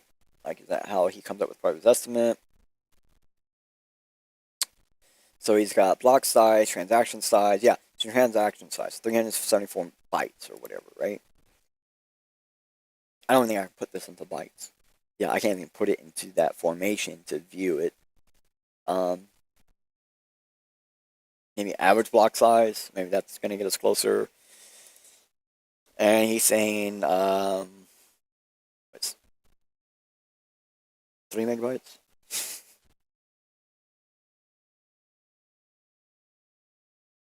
Oh, 2 megabyte, 2 megabyte.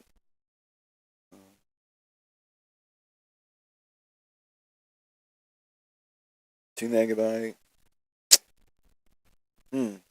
Go.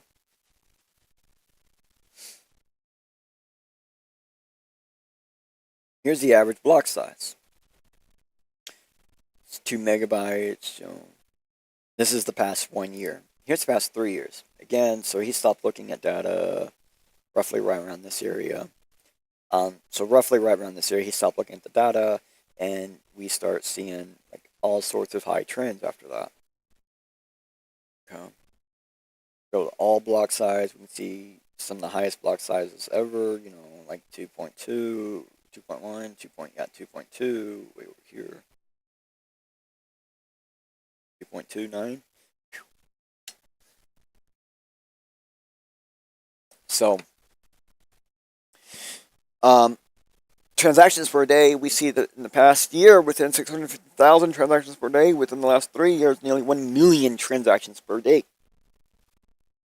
Transactions per day, confirmed transactions per day, if we go 3 years, yeah, we start hitting areas into the 1 million range right after he stopped looking at the data. Look at that, right after he stops looking at data up in this range, everything goes up pretty high for confirmed transactions per day, and the value in market price went up as well. Imagine that. Okay.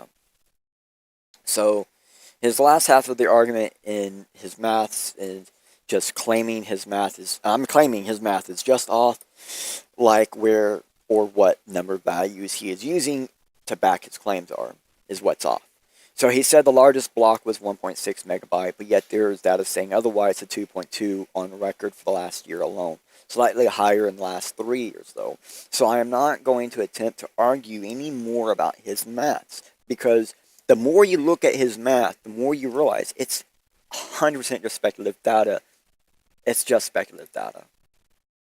So his actual math, he's claiming this is what he's getting divided by the 600, gets to 7.75, and then you round that down to 7, as it does not do partial transactions, which doesn't make sense. So it's 7 times 60 by minutes. Why is it by 60 minutes? No one knows. Like, oh, because he's calculating the time to input to output. And so, okay, but like, so how long would it take to what? How long it would take to fill the transactions? Well, that doesn't make any sense. Like, he's going to give you, oh, this is how the number of like monthly transactions or yearly transactions, right? This is the yearly transactions. And then you have this many users, which he doesn't state a number. He just claims it's a current users. And then he gives you this monthly transaction, which is this one right here. And he says, oh, that's 1.8 months to clear it out. And then you got this number, and then this many users. It's global, I guess. And then this many, and then it's like, oh, it's going to take 32 years. Yeah. It doesn't make any sense. They're extremely concerned. Yeah. The security budget calculation based cost of attack is all speculation. None of it even real data.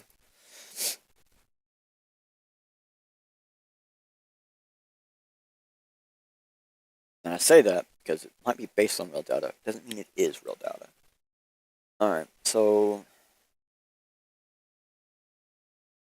Look, he doesn't even give, like I was just pointing that out, he doesn't give the current users number. It's a bunch of other factors, like there's more than one used TX keys on chain, especially over the years.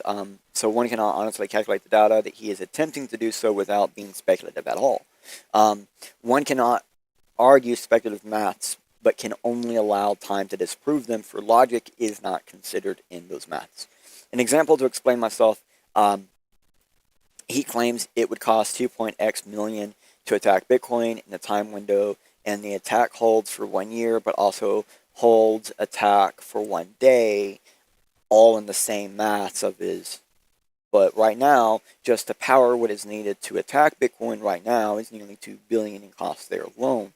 Like, he's saying that everything's going to go down so much that only 2 million is going to be needed to attack, and just the value in the electricity for 1 year is 2 billion. Huge difference. That's magnitudes different. So none of his maths make sense because it's literally just speculative. And honestly, just bringing out the calculator again will show you. Like, you can adjust, like I have this pre-adjusted blah blah blah, but you can adjust it to what you need. So like actual price for a really good one, you can get one for like 8 grand. That's gonna get you 32.75. But power consumption on those things are like 5, 30. And let's go to a real electricity rate of about 8 cents. So now we're talking like a really good miner. Oh, $1 trillion to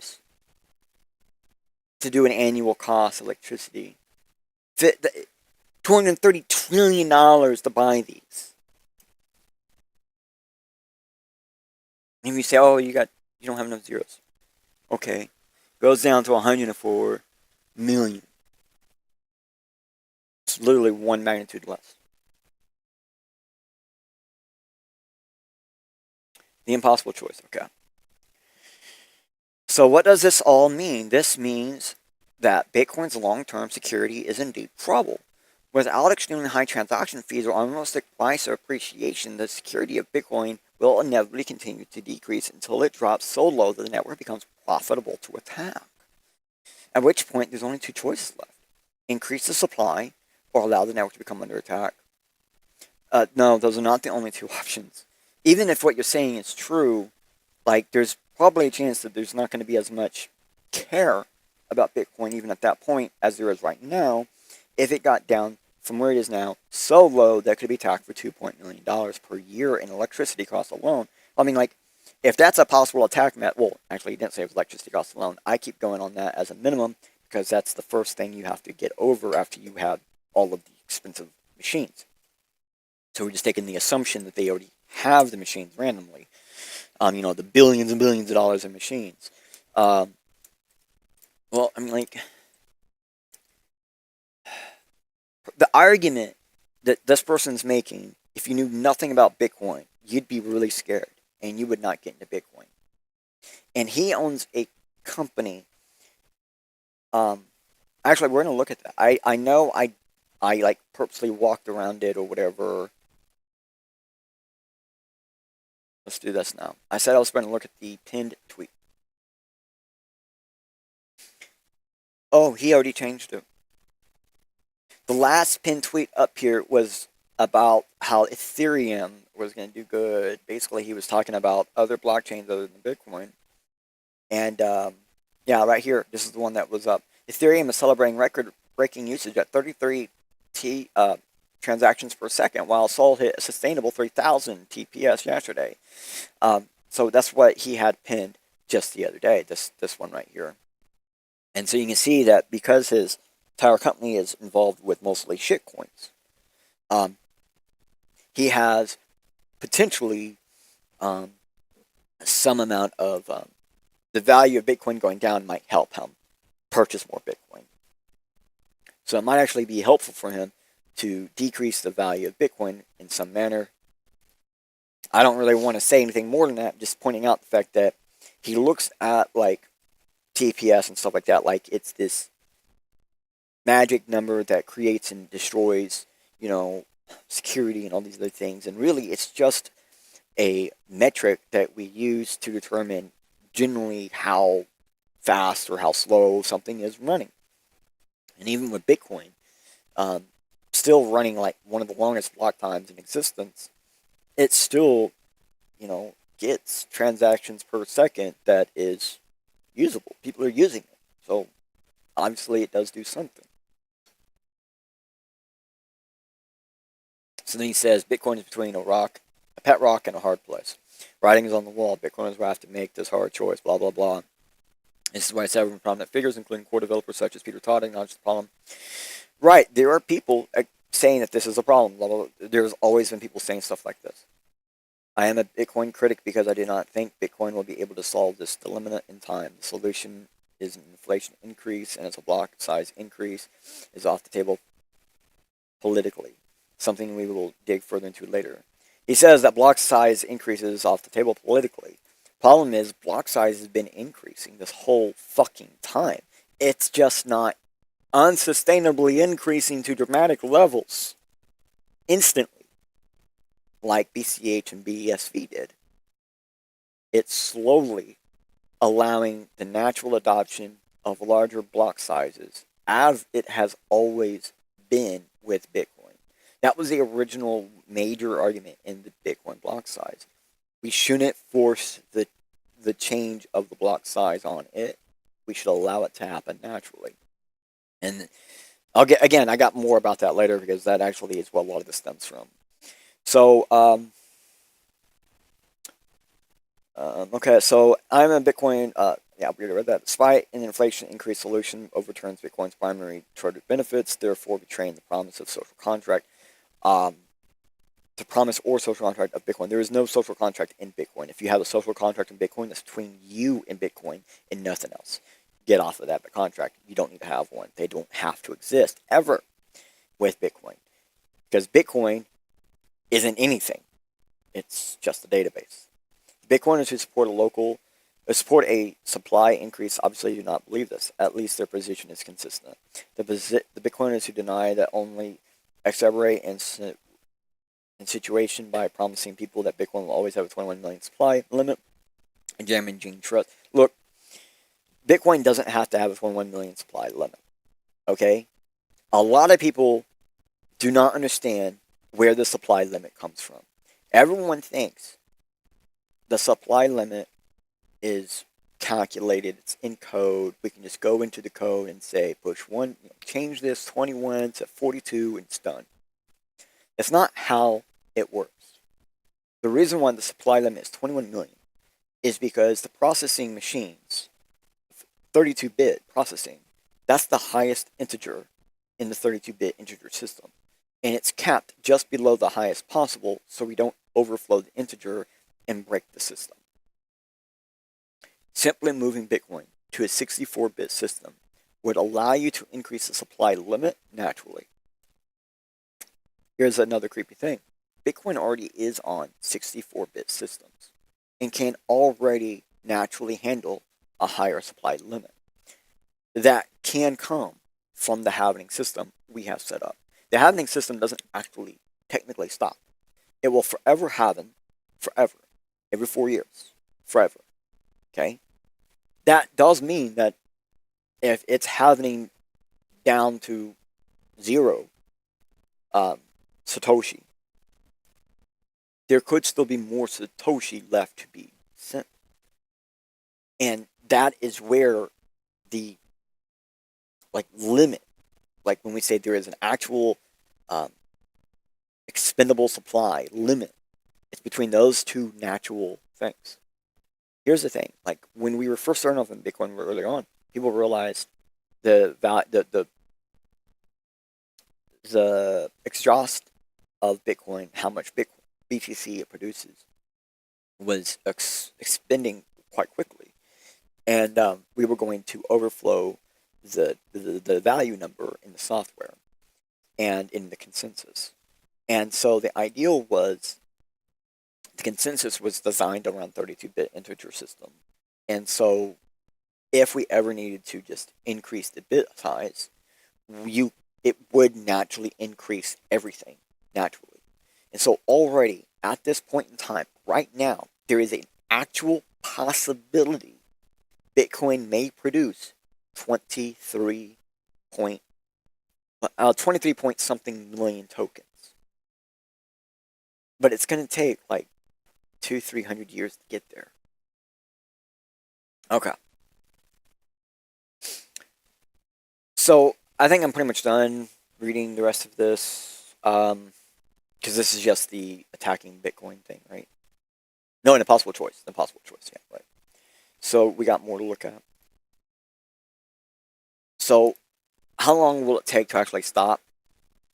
So it will take to the year approximately 2140 to reach the supply of 21 million Bitcoin. And we always say it can't hit 21 million because the system is designed that it will cut off like less than 1% before the cap of the base integer that's determining the total allowed value of Bitcoin. So whatever that integer supply is, there's I think it's like a 0.1 or 0.9%. Like it's a really weird percentage away from the max cap that it's going to close at. So whatever that integer bit rate value is should determine that actual point. And it's something I've been saying since like 2012. I've been saying this, and no one has been listening. So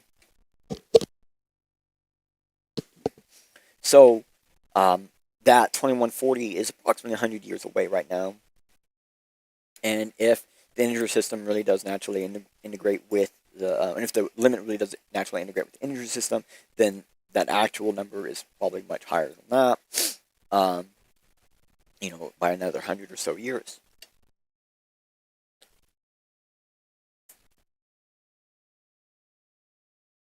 Oh, let me make sure I give you guys these.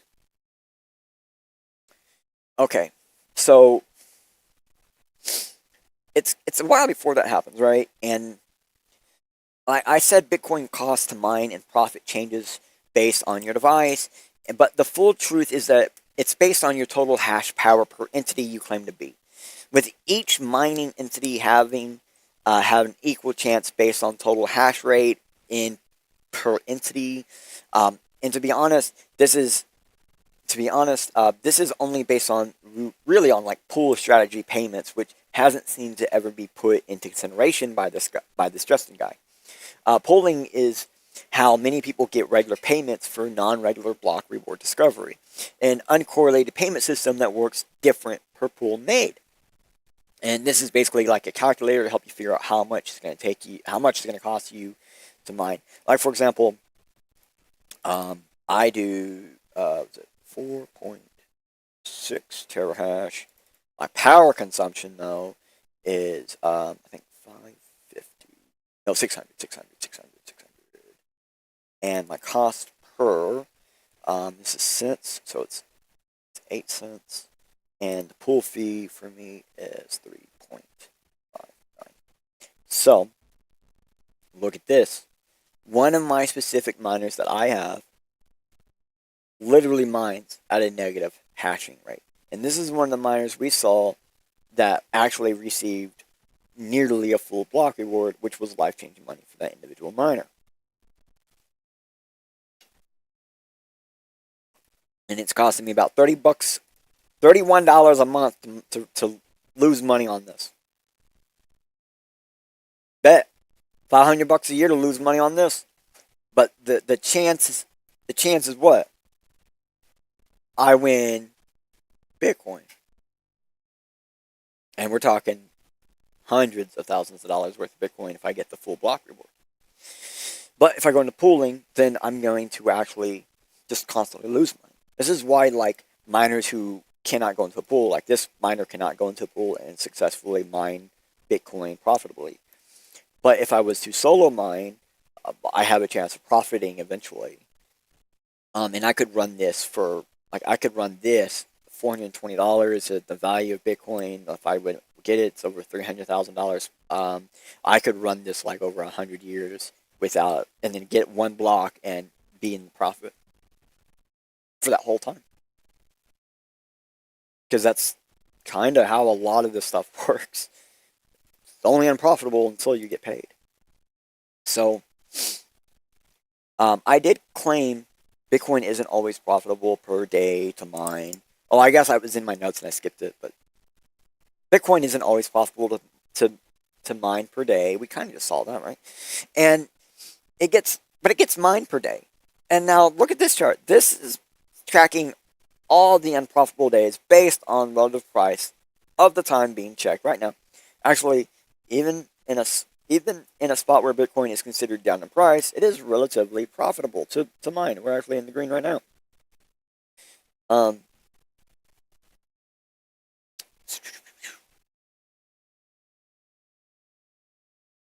So this is tracking 4,000 total days, which had 4,000 days of profitability, and profitability percentage of 94% profitable.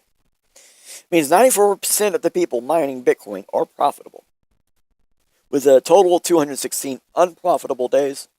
Now, there are a bunch of unprofitable days all through here, but they're so small now you can't even see them anymore. And have a percentage of about 5% unprofitable. Imagine that. But this is just raw data, based on averages and not actually any one person's actual experience. Much like Justin's argument, but not based on actuality, but based on speculation and perspective. That's Justin's argument. It's based on speculation. This is based on reality, but again, it's still speculation.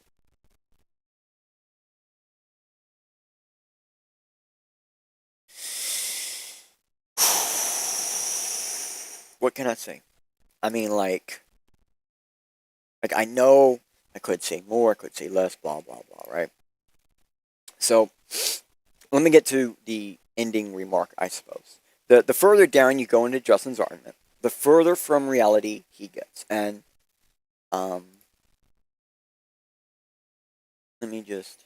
So, there's this bank run thing, like there's more in here. So, the further from reality he gets. For example, if you get to the bank run part in his argument, he's making the claim people trying to sell Bitcoin for fiat is going to add in more transactions or something entirely, not, trying to sell the Bitcoin for fiat is going to add more transactions or something entirely, not pointing out that exchanges use batch transactions, making the cost per transaction to better favor the business and to reduce the direct strain on the network and chain. I've talked about exchanges and various types of transactions in the various big Bitcoin question episodes. I'm going to bring this back down. So please go visit one of those episodes if you are more interested in this topic on checking these claims that I've made already. So what I'm saying is, like, I've done episodes before where I answered a bunch of Bitcoin questions and things like that. 99% of everything he claimed has been asked in some manner in my big Bitcoin questions, and I answered them. Well, the first one we did for the big Bitcoin questions was 3 years ago. Okay, so it's been around. So Justin's ending remark, though, that all this comes from the block wars. Oh, that's the part I didn't show. Yeah. So he says there's this death spiral thing, pure greed, blah, blah, blah. The reason for blah, blah, blah. The root cause behind all of this can be tracked down to the block size wars where Bitcoin was effectively captured by a small group who pivoting Bitcoin away from the original design. The original design was to naturally allow Bitcoin to determine its block size. People wanted to extrapolate that block size and make it large. Okay? And people stepped in and said, nah. So the existing Visa credit card network process of about 15 million purchases per day worldwide. Bitcoin can already scale much larger than that without existing hardware for a fraction of the cost. It never really hits a scaling ceiling. That was Satoshi Nakamoto. That's based on the ideal that block size naturally flows and moves on its own. And that's because all of the code is basically built around integer limitations. Like a shitload of the code is just integer limitations.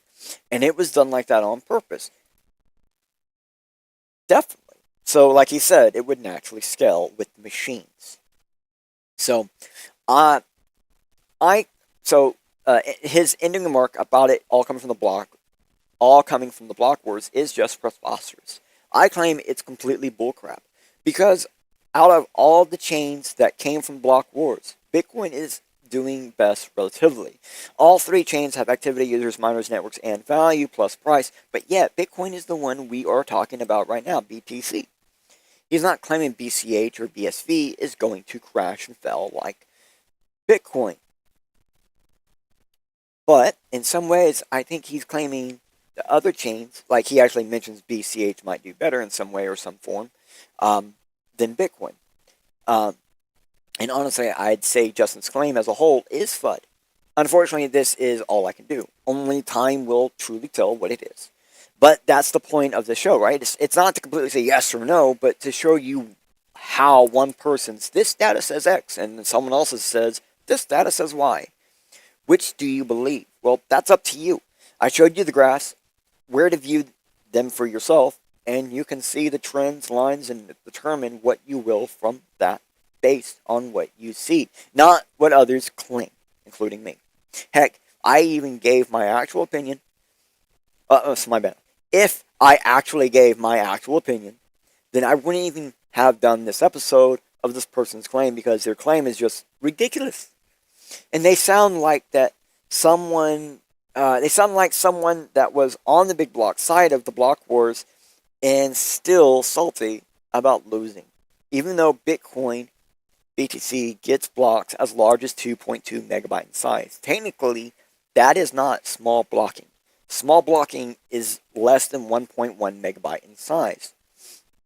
So, what I remember about the whole Bitcoin block wars was one side wanted unlimited block sizing and instantly getting that block sizing, and the other side wanted the limit of the size for the average compute by the average miner seen on chain.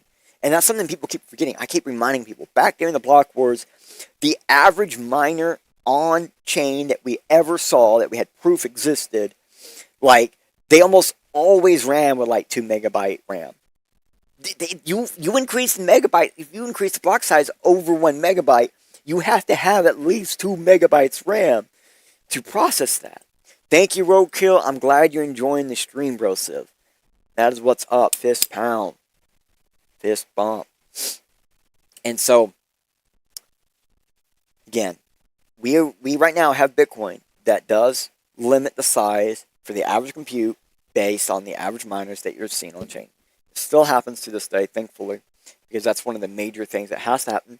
And at the same time, there used to be this rule of the very first miner should be able to come back online, because that's the original Satoshi miner, and he should be able to mine in Bitcoin without adjusting or changing anything. It should just automatically work, because the previous should always work in the current. And if you made it where Bitcoin is forcefully forced to have some amount of block scale set in stone, well, then that would not allow for the original miner to mine, because there was nothing actually set in stone back then. It's based on the average compute of a specific computer processing a SHA-256 hash, and how many times it takes to do that. 1 million times.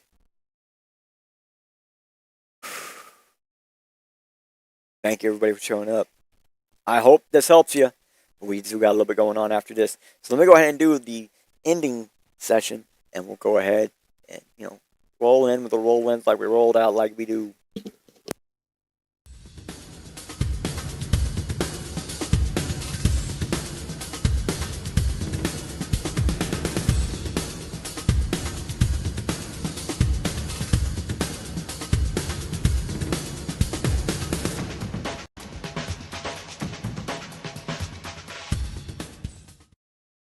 Yo, did you think you know?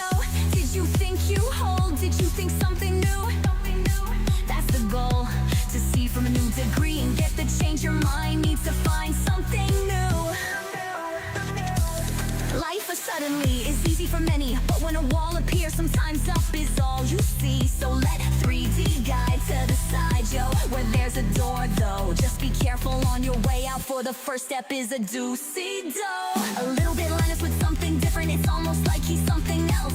And regardless of maybe, perhaps it was